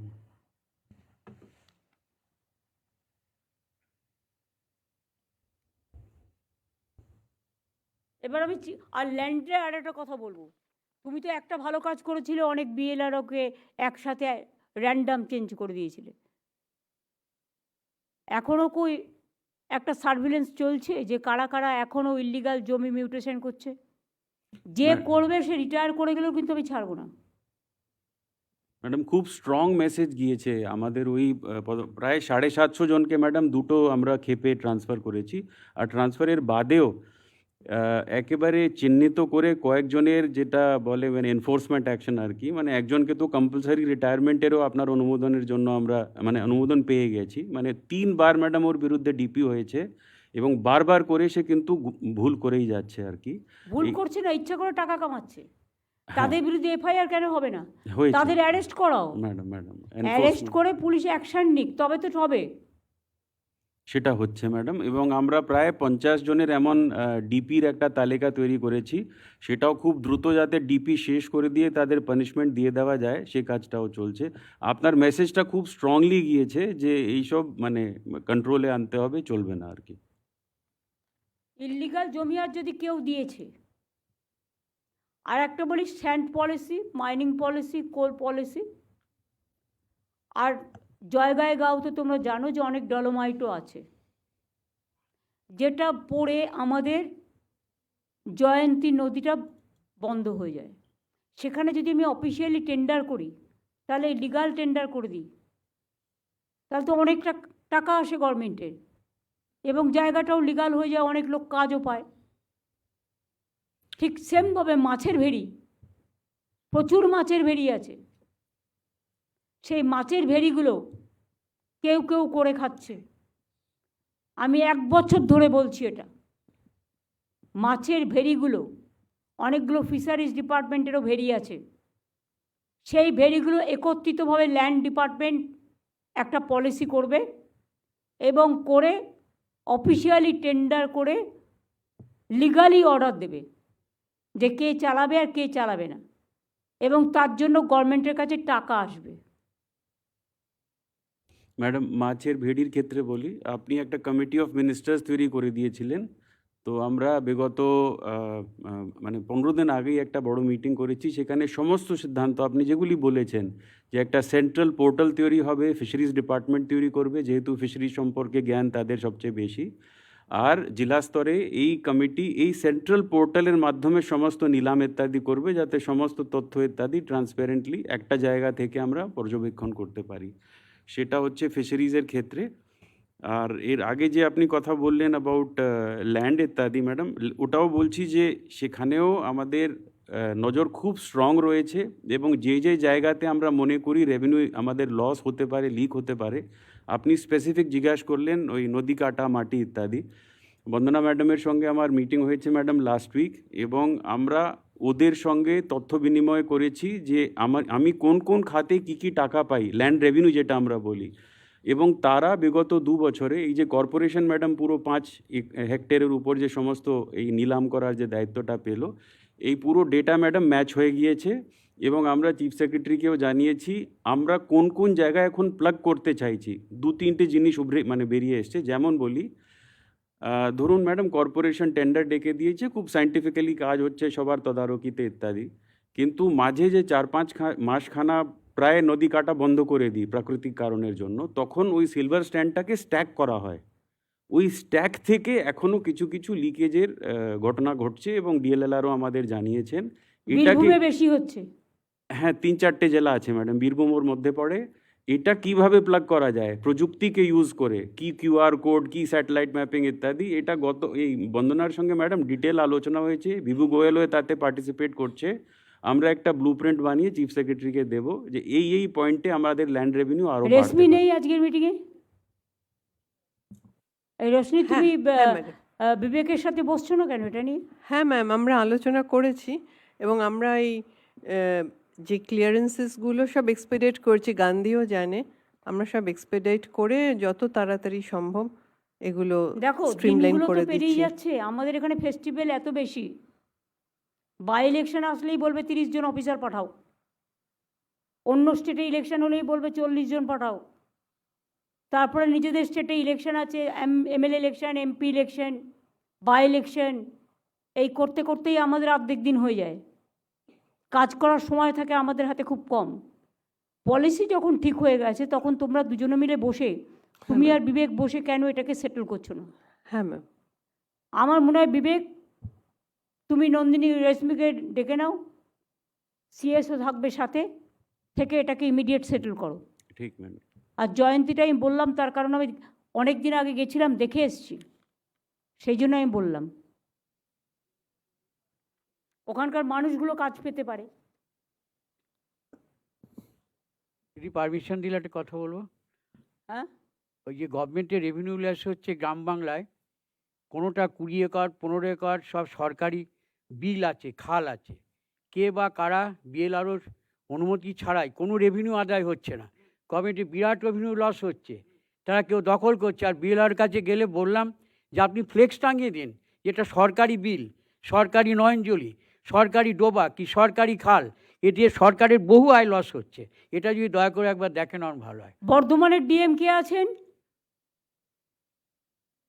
আয়েশা,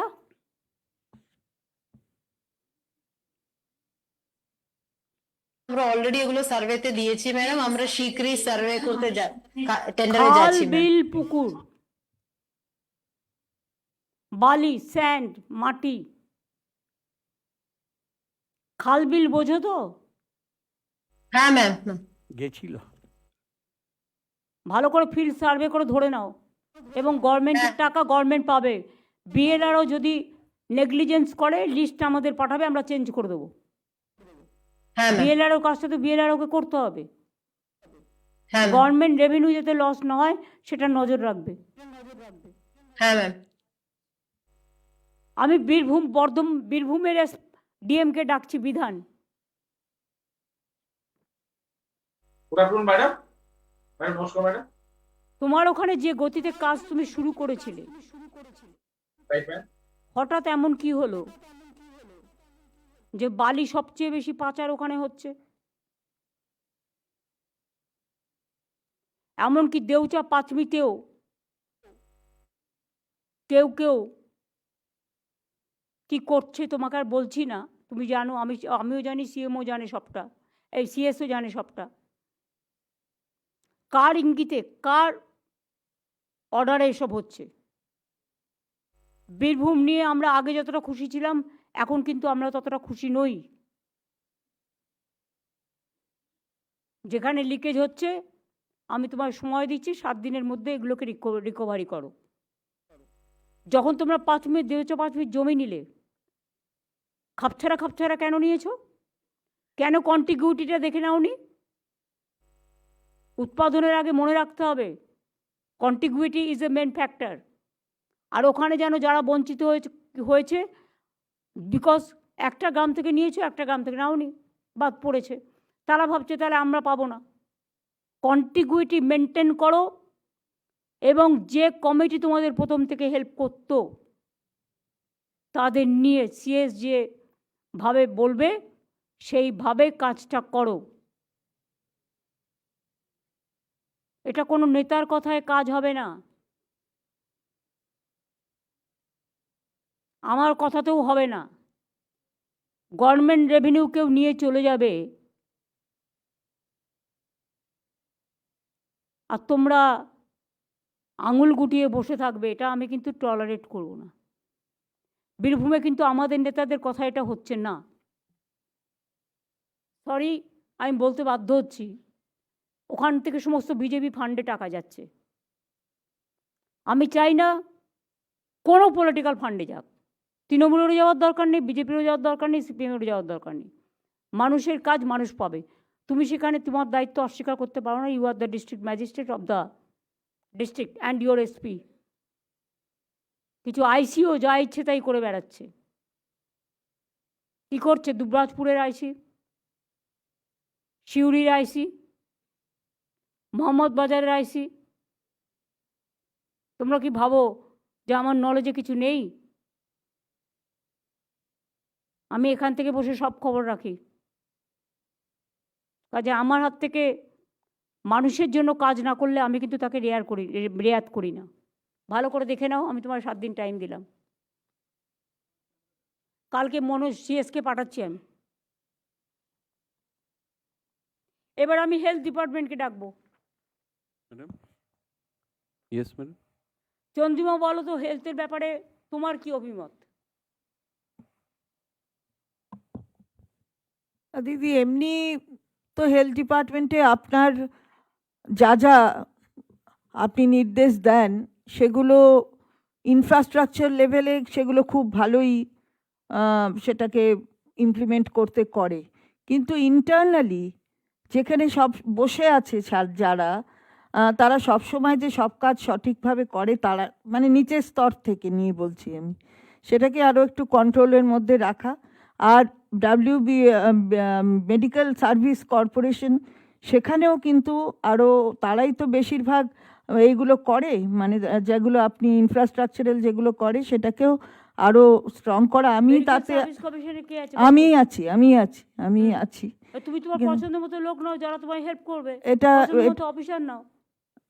আপনি নির্দেশ দিলে সেটাই করব। না, তুমি রিসাপেল করো। ঠিক আছে।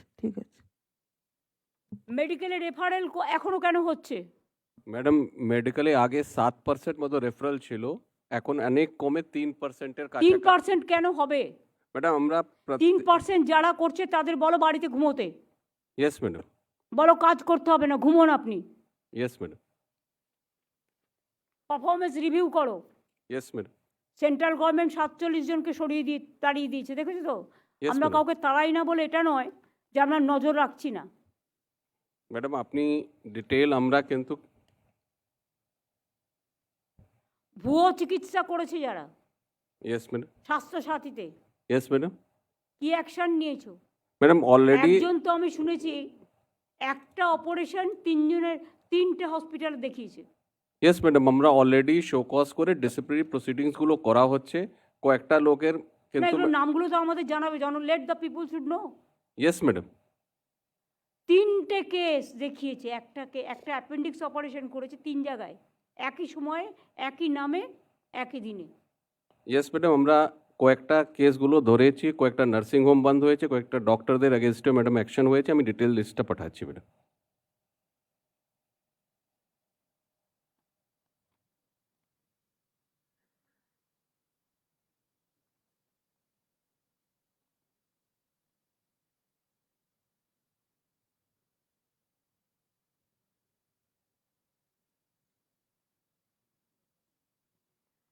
আমাদের যে প্রাইমারি হেলথ সেন্টারগুলো আছে, ইয়েস ম্যাডাম। মেডিকেল কলেজগুলো আছে, সুপার স্পেশালিটি আছে, ইয়েস ম্যাডাম। সুস্বাস্থ্য কেন্দ্রগুলো আছে, মনিটরিংয়ের কি স্বাস্থ্য ভবন থেকে কোনো ব্যাপার আছে? না, স্বাস্থ্য ভবনে বসে শুধু গল্প হচ্ছে, নেই গল্প ম্যাডাম। গুঞ্জন, ডাক্তাররা একদিকে, আইএএস অফিসাররা আর একদিকে। না ম্যাডাম আমরা কিন্তু ম্যাডাম আমরা পুরো স্বাস্থ্য ভবন থেকে সিনিয়র অফিসার্স আর অল ডিপ্লয়েড ইনক্লুডিং মি, আমরা কিন্তু ম্যাডাম যাই ফিল্ডে যাই, সুস্বাস্থ্য কেন্দ্র থেকে নিয়ে মেডিকেল কলেজ অবধি প্রত্যেকটি কাজের কিন্তু মনিটর করা হয়। আমাদের খুব সুন্দর একটা কম্পিউটারাইজ সিস্টেম দিও, কোন ডক্টর কত অপারেশন করলো, কত ছানি। আমি ওটা বলছি না, আমি primary level, primary health centre, yes madam সেখানে কিন্তু ম্যাডাম স্বাস্থ্য কেন্দ্র, এগুলো কি মনিটরিং করা হয়? ইয়েস ম্যাডাম ওগুলো সব করা হয় আরো জোরদার করতে হবে, কিন্তু ম্যাডাম করা হয়। আমরা প্রত্যেকটি সুস্বাস্থ্য কেন্দ্র অবধি কিন্তু আমাদের কি কাছে। সিস্টেমে করো একটু জানিয়ে তো চন্দ্রিমা, তুমি দেখে নিয়ে আমায় বলো তো। ইয়েস ম্যাডাম আমাদের কিন্তু প্রত্যেকটি সুস্বাস্থ্য কেন্দ্রে কোন দিনে কত ফুটফল হলো, কোন কোন রোগী দাওয়া নিল, পুরো তথ্য কিন্তু থাকে, সেটাকে আমরা মনিটর করি। ফিল্ডে গিয়ে মানুষের সাথেও কথা হয়।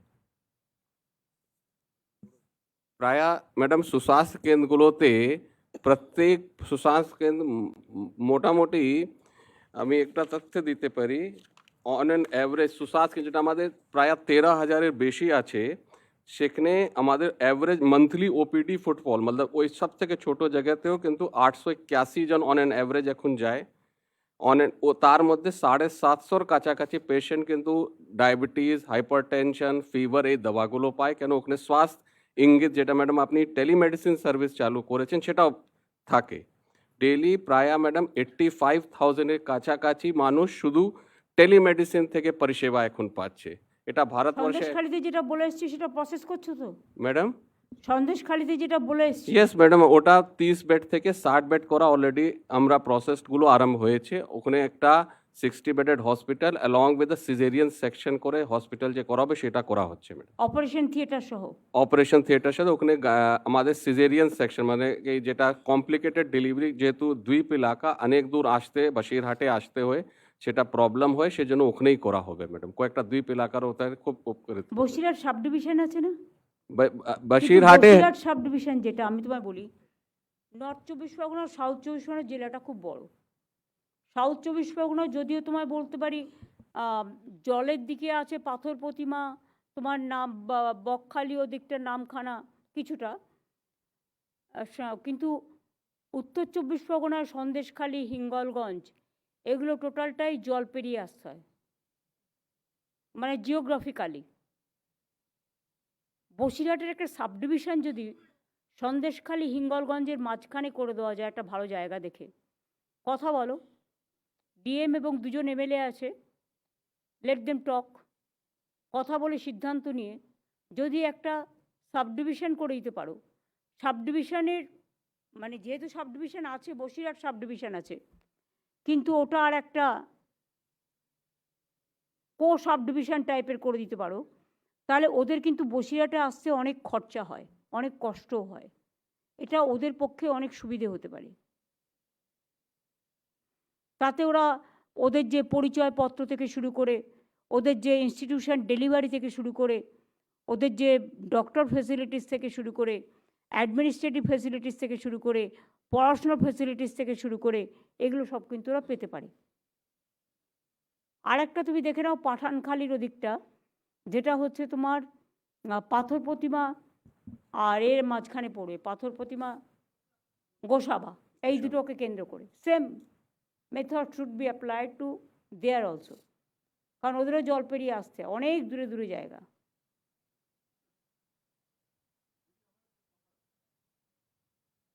গত কয়েকদিন দিনহাটা বিভিন্ন সীমান্তবর্তী এলাকায় দিল্লি পুলিশ এসে যারা পরিযায়ী শ্রমিক দিল্লিতে কাজ করে তাদের বাড়িতে গিয়ে তাদের অ্যাড্রেস ভেরিফিকেশনের নামে নানাভাবে হ্যারাস করছে।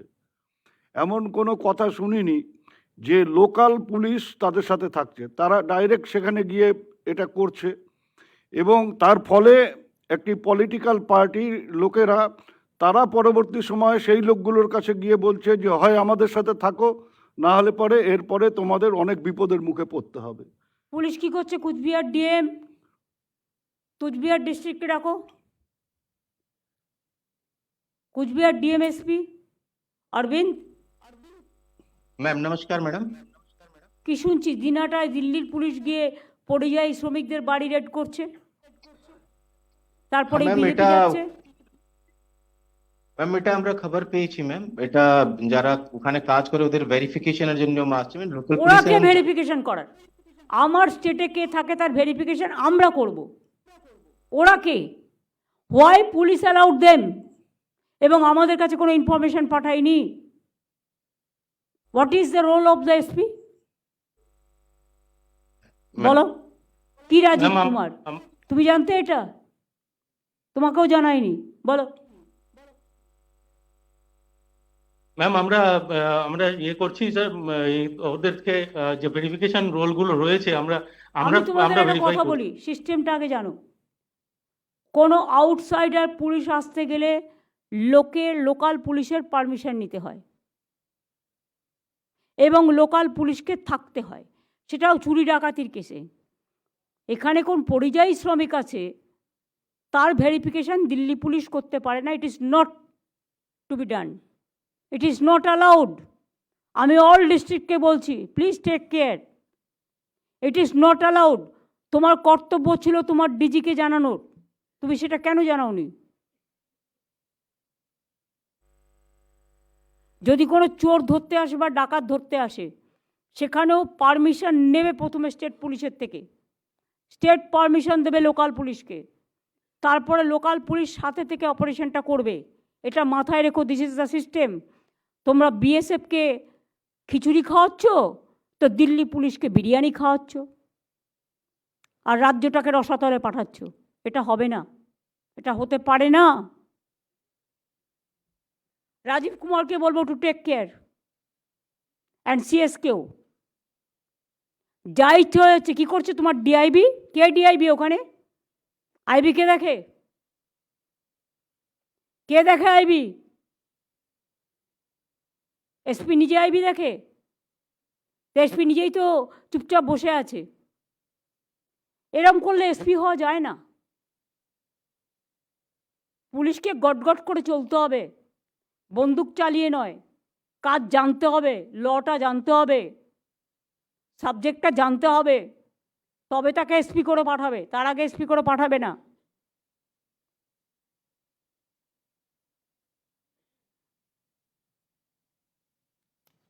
এরকম কিছু হলে আমাকে জানাবে তো ডাইরেক্ট।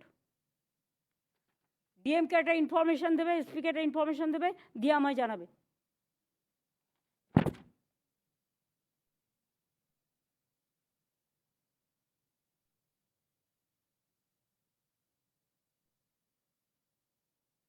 আমি সিএসকে বলবো যে আমাদের বন্দনা এখানে আছে, রাজেশও আছে, এমএসএমই সেক্টরে আমরা কর্মসংস্থান তৈরিতে নাম্বার 1, আইটি সেক্টরও ভালো চলছে, এবং আমাদের অনেকগুলো বিগ ইন্ডাস্ট্রিও আসছে।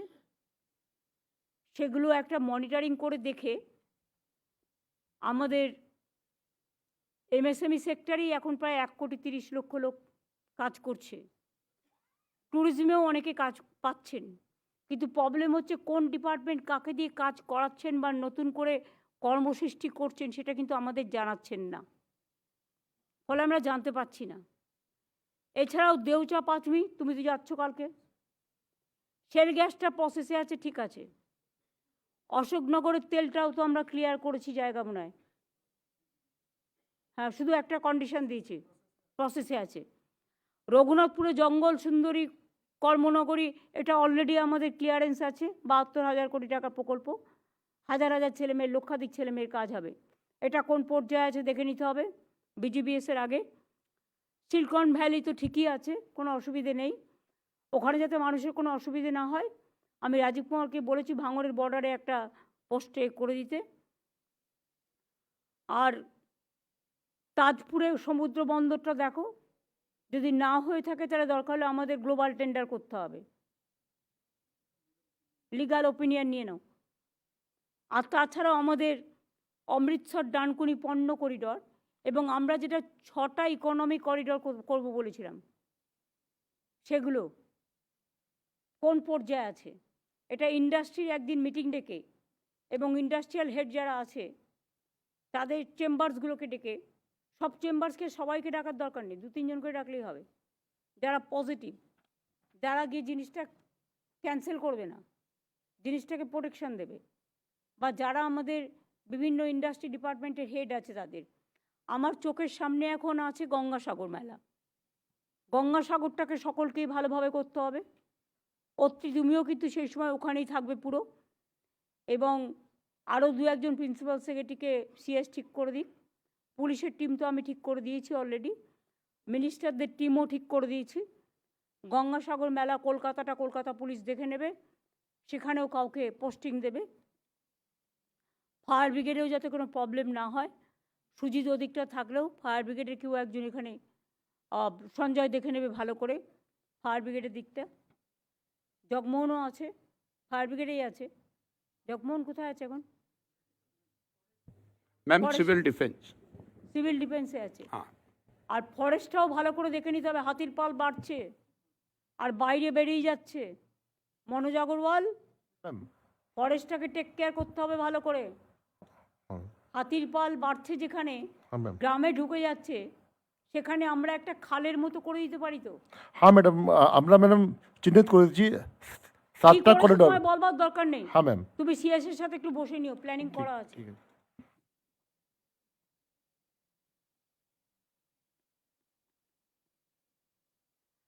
এমপ্লয়মেন্ট অ্যাকচুয়ালি আমাদের কতটা ক্রিয়েশন হয়েছে, কতটা ক্রিয়েট হতে যাচ্ছে এই নতুন শিল্পগুলো গড়ার পরে।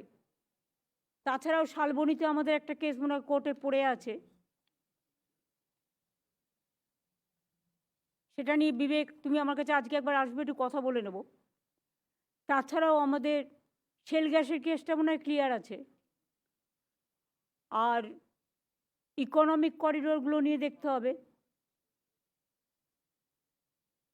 আইটির আর কোনো প্রজেক্ট পড়ে আছে বাবুল?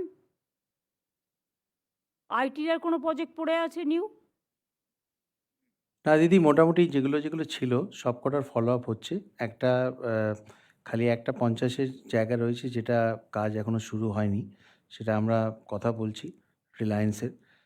ওইটা একমাত্র আমরা একটা মানে জায়গায় পৌঁছতে পারিনি, বাকি সব কিন্তু যা যা মোটামুটি আমাদের আছে সেগুলো হচ্ছে। আর ইনফোসিসের চারদিকের ইনফ্রাস্ট্রাকচার যেটা ছিল সেটাও করে দেওয়া হয়েছে।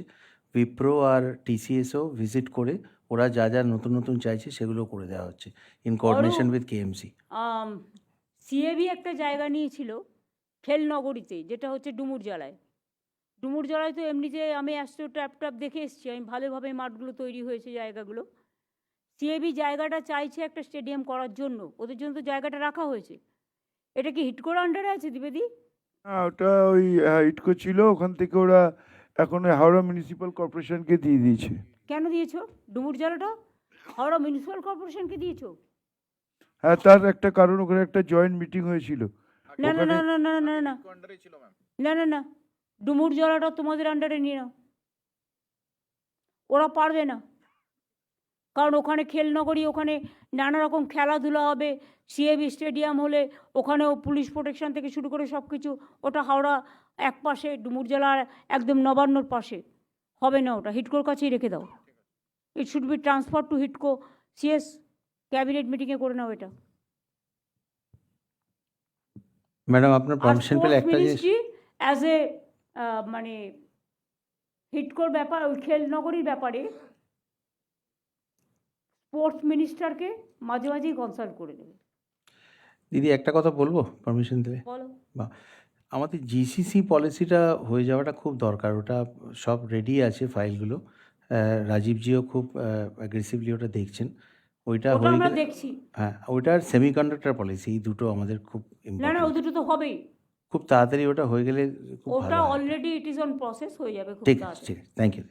এছাড়াও আমাদের উৎসব মরশুম, পৌষ মেলা, বিভিন্ন সরস মেলা, সেলফ হেল্প গ্রুপের মেলা, কৃষক মেলা, শ্রমিক মেলা সবই চলছে। এরপর আসবে বই মেলা, জেলায় জেলায় বই মেলা। আর এই সুযোগে কিছু দুষ্কৃতী বাইরে থেকে আসছে, অন্য একটা দিকে নজর দিতে গিয়ে আর একটা দিক খালি হয়ে যাচ্ছে। মনে রাখতে হবে, একটা চোখ থাকবে এদিকে আর একটা চোখ থাকবে ওদিকে। আমরা কেন বলি ভগবানের তৃতীয় নেত্র আছে, মানুষের নেই? মানুষের তৃতীয় নেত্রটা হচ্ছে মানুষের ভিশন। এটা যারা প্রশাসনে কাজ করে, তৃতীয় নেত্র তাদের একটা থাকা দরকার, যেটা এই আজে বাজে কাজগুলোর দিকে নজর রাখবে। আমরা করি কি, একটা বড় কাজে বেশি টাইম দিয়ে ফেলি, ফলে বদমাশ লোকেরা এই সময়টা কাজে লাগায়। আজকেই প্ল্যান করে করতে হলো মার্ডার, তার কারণ হচ্ছে কালকে 1 জানুয়ারি গেছে, লোকে এখন নতুন বছরের মুডে আছে। এই সময়টা ভয়াবহ মাথায় রাখবে।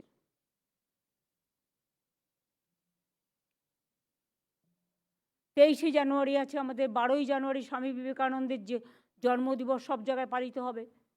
23শে জানুয়ারি নেতাজি সুভাষচন্দ্র বোসের জন্মদিবস, আমরা অবশ্য কলকাতা স্টেটেরটা পালিত করব। আর বিবেকানন্দের জন্মদিবস ইউথ অ্যান্ড স্পোর্টস ডিপার্টমেন্ট পালিত করবে।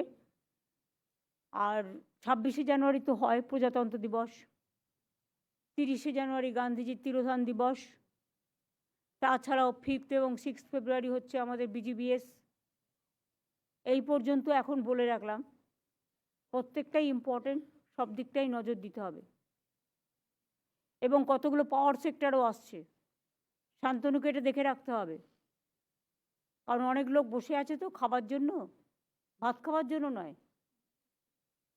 আমরা চাই ভাত খাবার লোক বেশি কাজ পাক। তুমি নিশ্চয়ই বুঝতে পারছো আমি কি বলতে চাইছি, নজর রেখো ভালো করে। অরূপকেও বলে দিলাম। আমার এটুকু বলার ছিল আজকে, এবং ডিএমএসপিদের বিশেষ করে বাংলা সহায়তা কেন্দ্রটাকে আরও গুরুত্ব দিয়ে তাদের যাতে চার্ট থাকে, বোর্ড থাকে, ইনফরমেশান থাকে, লোকে এসে ফর্মটা যাতে প্রয়োজনীয় পায়, তারা যদি কোনো কমপ্লেন করে সেই কমপ্লেনটা যেন দেখবার লোক থাকে। বিএসকে জেলায় সেন্ট্রাল হেড কে, জেলায় মনিটর কে করে? ডিএম করে।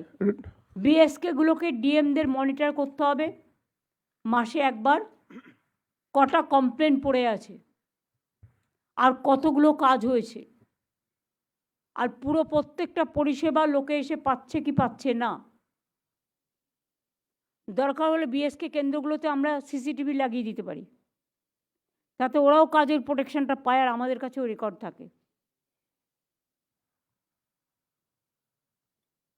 এরপর যদি কারো কিছু বলার থাকে আপনারা বলুন।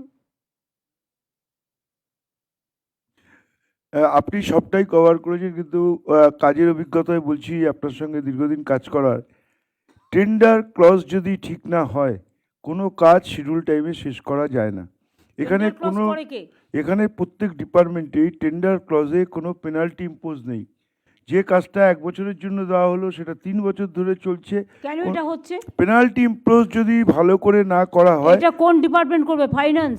হ্যাঁ, ফাইন্যান্স একটা করে দিক, সব ডিপার্টমেন্টে এক অবস্থা, কোনো জায়গায় শিডিউল টাইম। আমার মনে হয় টেন্ডার পলিসির ব্যাপারে একটা সেন্ট্রাল পলিসি করে দাও, একটা স্ট্যান্ডার্ড ফরম্যাট করে পলিসি দিচ্ছি each and everybody will accept that, এবং পেনাল্টি শুড বি ইম্পোজড।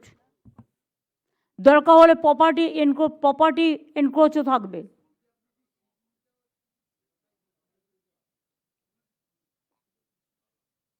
দিদি একটা কথা বলবো, একটা একদম অন্য বিষয়, যেটা অরূপ বললো ওইটা নিয়েই, যেটা হলো আমি অন্তত ট্যুরিজম দপ্তরের থেকে যতটুকু দেখতে পাচ্ছি, যেটা হচ্ছে একটা তো বললো এই টেন্ডার ক্লজ, আরেকটা হলো মারাত্মক লেসে 15%, 20%, 25%-এ, মানে এমনকি 30-35%-এ এমন এমন ভেন্ডার চলে আসছে, তাদের যেহেতু অনলাইন হচ্ছে, there is no clause to stop them. কিন্তু যদি কেউ 30%ও করুক, কিন্তু ফিনান্স থেকে এমন একটা কিছু একটা বের করুক, ওই 30% টাকা খালি ব্যাংক গ্যারান্টি ব্যাংকের সঙ্গে ওরা করে ওই টাকা জমা করতে হবে। অনলাইনে যেমন সুবিধেও আছে অসুবিধেও আছে, যে কোনো লোক ফ্রডও অ্যাপ্লাই করতে পারে। তুমি ফিল্ড ভেরিফিকেশন ছাড়া হাউ ডু অ্যালাউ দ্যাট? না দিদি, আরো হলো অথেন্টিসিটি কি আছে? না, অনেকে কি হলো কাজ ডিস্টার্ব করার জন্য 30% লেসে ঢুকছে, কাজ করতে পারছে না। 100 টাকার কাজ 70 টাকায় কোনোভাবেই সম্ভব না। কিনছে, কিন্তু তারপরে কাজ সেই মেটেরিয়াল দিচ্ছে, কাজ হচ্ছে না। তোমাকে তো কোয়ালিটি দেখতে হবে, টেন্ডার ক্লজে ক্রেডিবিলিটি, কোয়ালিটি। কারণ ফিনান্সের নিয়মই আছে 5% অবধি কোনো অসুবিধা নেই, কিন্তু 5%-এর ওপর যদি হয় সেই টাকাটা ব্যাংক গ্যারান্টি না, অন্য একটা কোনো প্রসেসে they should deposit to the department, যাতে কাজ না করলে ওই টাকা দিয়ে আমরা কাজ কমপ্লিট করতে পারি। সরকারকে ডিপোজিট করতে, হ্যাঁ, দপ্তরকে দিক, আমরা দপ্তর তো ফিনান্সকেই পাঠিয়ে দেবো। আচ্ছা, এটা ডিপার্টমেন্টের একটা শাখা থাকবে। হ্যাঁ, আইজিআর ডাইরেক্টরেটও আমি চেঞ্জ করতে বলেছি ল্যান্ড ভ্যালু নিয়ে, যার জন্য আমি কয়েকটা ফাইল আটকেও দিয়েছি। এই জন্যই কাজগুলো নিম্নমানের হচ্ছে, টাইমে হচ্ছে না। আর এটা হচ্ছে ফাইন্যান্সেরই একটা সেলে এটা জমা হবে, একটা অ্যাকাউন্টে, আলাদা অ্যাকাউন্ট থাকবে। রিসেন্টলি হুগলিতে 62% লেসে দিতে হয়েছে, 62। মানে নেবার জন্য আসছে, এসে আর কাজটা করছে না, জায়গাটা দখল করে পালিয়ে যাচ্ছে। এই ক্ষেত্রে ম্যাম আমি একটা কথা বলবো, অনলাইনও যেমন আছে অফলাইনও রাখো, প্রভিশন দুটোই রাখো। First you see the credibility and quality এবং কাজ করার অভিজ্ঞতা, আগে সে কোথাও কাজ করেছে কি না, সে কাজ করার জন্য তৈরি কিনা, না শুধুমাত্র টেন্ডার পেয়ে সেই টেন্ডারটাকে সাব টেন্ডারে দিয়ে দিচ্ছে, যেটা নট অ্যালাউড অ্যাট অল। সাব টেন্ডারে দিয়ে দিচ্ছে, এটা মাথায় রেখো, এটা আর একটা করাপশন, টেন্ডার করাপশনের নামে করছে। আমি বললাম সাংবাদিকরা আবার অন্য রকম লিখবে, এটা ডিপার্টমেন্টের করাপশন নয়, তুমি ভালোর জন্য নিচ্ছ এই টেন্ডারে, কিন্তু এই টেন্ডারকে ঘিরে কিছু মাফিয়া তারা নিজেদের স্বার্থে গভর্নমেন্টকে মিসইউজ করছে, সেটা যাতে না হয় এবং কাজ করছে না। যেমন আমি একটা ভাঙড়ে হসপিটাল করব বলে আমি উদ্বোধন করে এলাম, সে টেন্ডার নিয়ে কাজ করলো না। ধুবুলিয়াতে সেম কেস, ওই সত্যমের ভাই কি যেন ওর নামটা, গৌতম, দুটো টেন্ডার নিয়ে ফেল করেছে এবং ওর জন্য হলো না, পুরো দুটো কাজ আটকে গেল, দুটো হাসপাতাল। অথচ 4-5 বছর পুরো ঝুলিয়ে রাখলো। ওই ঝুলিয়ে রাখা হবে না, গভর্নমেন্টকে ঝুলিয়ে রাখতে হবে, সেই জায়গা বেরো করো। কাজের জন্য কোনো কম্প্রোমাইজ চলবে না, নো কম্প্রোমাইজ। দিদি আমি একটি কথা বলো। বলছি এই ক্রিকেটে যেরকম মানে টিকিট নিয়ে বেটিং চলে, আলু তো ঠিক এরকম একটা সিস্টেম আছে, এটাকে ভোটিং মার্কেট বলে। এটা মূলত কলকাতার দিকে যে আলুগুলো আছে সেই মার্কেটগুলো করে, সেটা হচ্ছে মেমারি, কালনা, বুলবুলিতলা বলে কালনার একটা জায়গা আছে, আমাদের হুগলির বংচি, ভান্ডারহাটি, ধনিয়াখালী, তারকেশ্বর। এরা মনোপলি রেট ঠিক করে, কালকের আলুর রেট কি হবে আজকে সন্ধ্যাবেলা বসে ঠিক করে নেয়। এই ওই চক্র ভাঙবে, ওই চক্র সিএস সাহেব এবং ডিজি সাহেবকেও আমরা দিয়েছি, দেখে নাও, দেখে নাও। এটা করলে আর কলকাতায় কোনোদিন রেটের ব্যাপারে সমস্যা হবে না, অ্যাকশন নিলে। চক্র সরকার চালাবে না, সরকার চলবে, চালাবে না না, চক্রটাকে ভাঙতে হবে আর কি। সেটাই তো বলছি, চক্র চালাবে না সরকার চালাবে। মানে এটা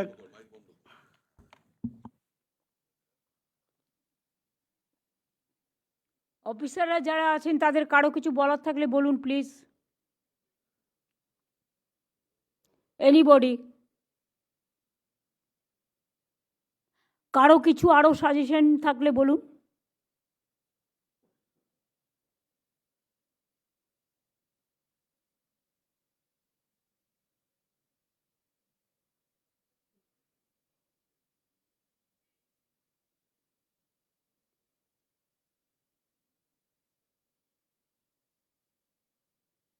তাহলে আপনারা ভালো করে কাজ করুন, এটাই আপনাদের কাছে প্রত্যাশা সাধারণ মানুষের।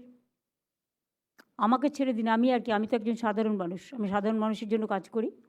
তাই আপনাদের কাছে আমার এই প্রত্যাশা থাকবে যে নতুন বছরে আপনারা সাধারণ মানুষের যে কাজটা পড়ে আছে সেটা তাড়াতাড়ি করে গতি আনবেন, যে গতিতে মানুষ তুষ্ট হবে এবং মানুষ খুশি হবে। দেখুন, জীবনটা খুব শর্ট টাইমের জন্য, আজ আছি কাল নেই। সুতরাং এই জীবনে যদি আমরা কিছু ভালো কাজ করি সেটাই পড়ে থাকবে, টাকা পড়ে থাকে না। Money is not wealth, health is wealth.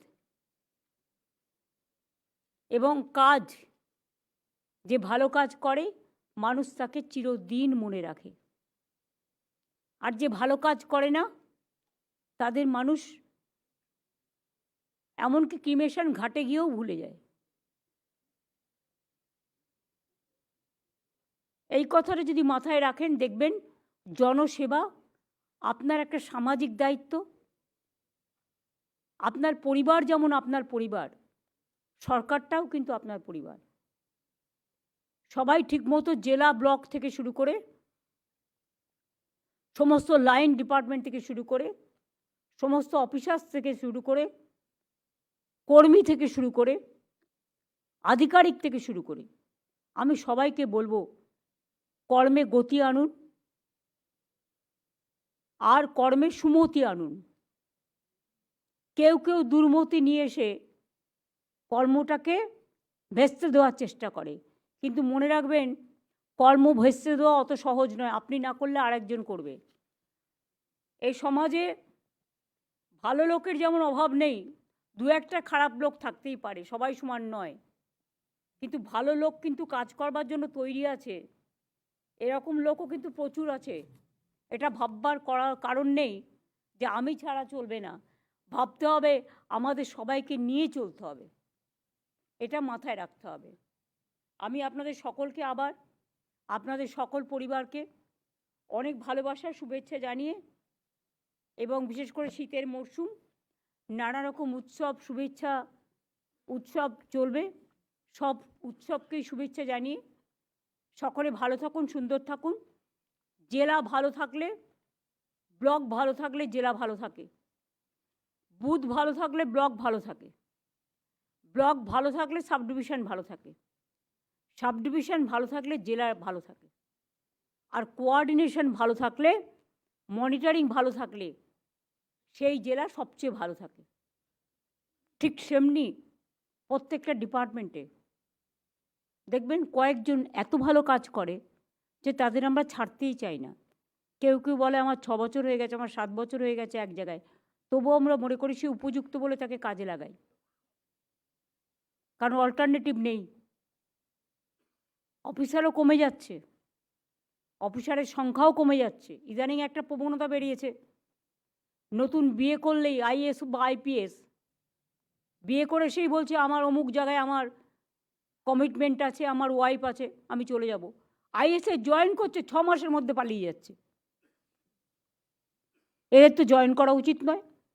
যারা জয়েন করবে তাদের কাছে একটা লিখিয়ে নাও যে আমি কিন্তু গভর্নমেন্টকে সার্ভিস দেবো, আমি কোনো কারণেই রাজ্য ছেড়ে যাব না, তবেই আমি আমার রাজ্যে জয়েন করতে দেবো। আর তা নাহলে যারা এক পা ওখানে এক পা ওখানে ফেলে কাজ করতে আসছে এবং 6 মাস বাদে চলে যাচ্ছে, আমার অফিসারের কোটাটা চলে যাচ্ছে, ফলে সেই অফিসারটা আমি পাচ্ছি না, ফলে আমার জেলাগুলো যে ভাগ করব কাকে দায়িত্ব দেবো? আমার অফিসারদের অভাব হয়ে গেছে, এটা তোমাদের বুঝতে হবে। আগের গভর্নমেন্ট অফিসার বাড়ায়নি, আমরা তাও অনেক বাড়িয়েছি। এমনকি WBCS WBPSরাও এখন অনেক সুযোগ পাচ্ছে কাজে, তাদের অনেক প্রমোশনের লেভেল বাড়ানো হয়েছে। সুতরাং আমি সবার ক্ষেত্রেই বলবো যে একটা কোনো জায়গায় একটা গণ্ডি থাকা দরকার, যে লক্ষ্যের গণ্ডিটা কিন্তু পেরোনো যাবে না। উই আর নট, কেউ যেন আমাদের টেকিং অ্যাজ ফর গ্যারান্টেড এটা যেন না করে। আমি এটুকু বলে সবাইকে অনেক ধন্যবাদ যারা কাজ করছেন। একজনকে 2-3 জনের কাজও কখনো কখনো করতে হয় জরুরি অবস্থার সময়, জরুরি পরিস্থিতিতে। ঝড় হোক, বর্ষা হোক, সাইক্লোন হোক, মহামারী হোক, আগুন লাগুক, অতিমারী পরিস্থিতিতে আপনাদের সকলকে আমি অনেক ধন্যবাদ জানিয়ে, আর যদি কেউ কাজ না করে থাকেন তাদের দিকে নজর রাখুন, তাদের বলুন বেটার বাড়িতে তারা বিশ্রাম করুন। আর যারা কাজের লোক তারা দয়া করে প্লিজ কাজটা করুন। Thank you so much, thanks a lot.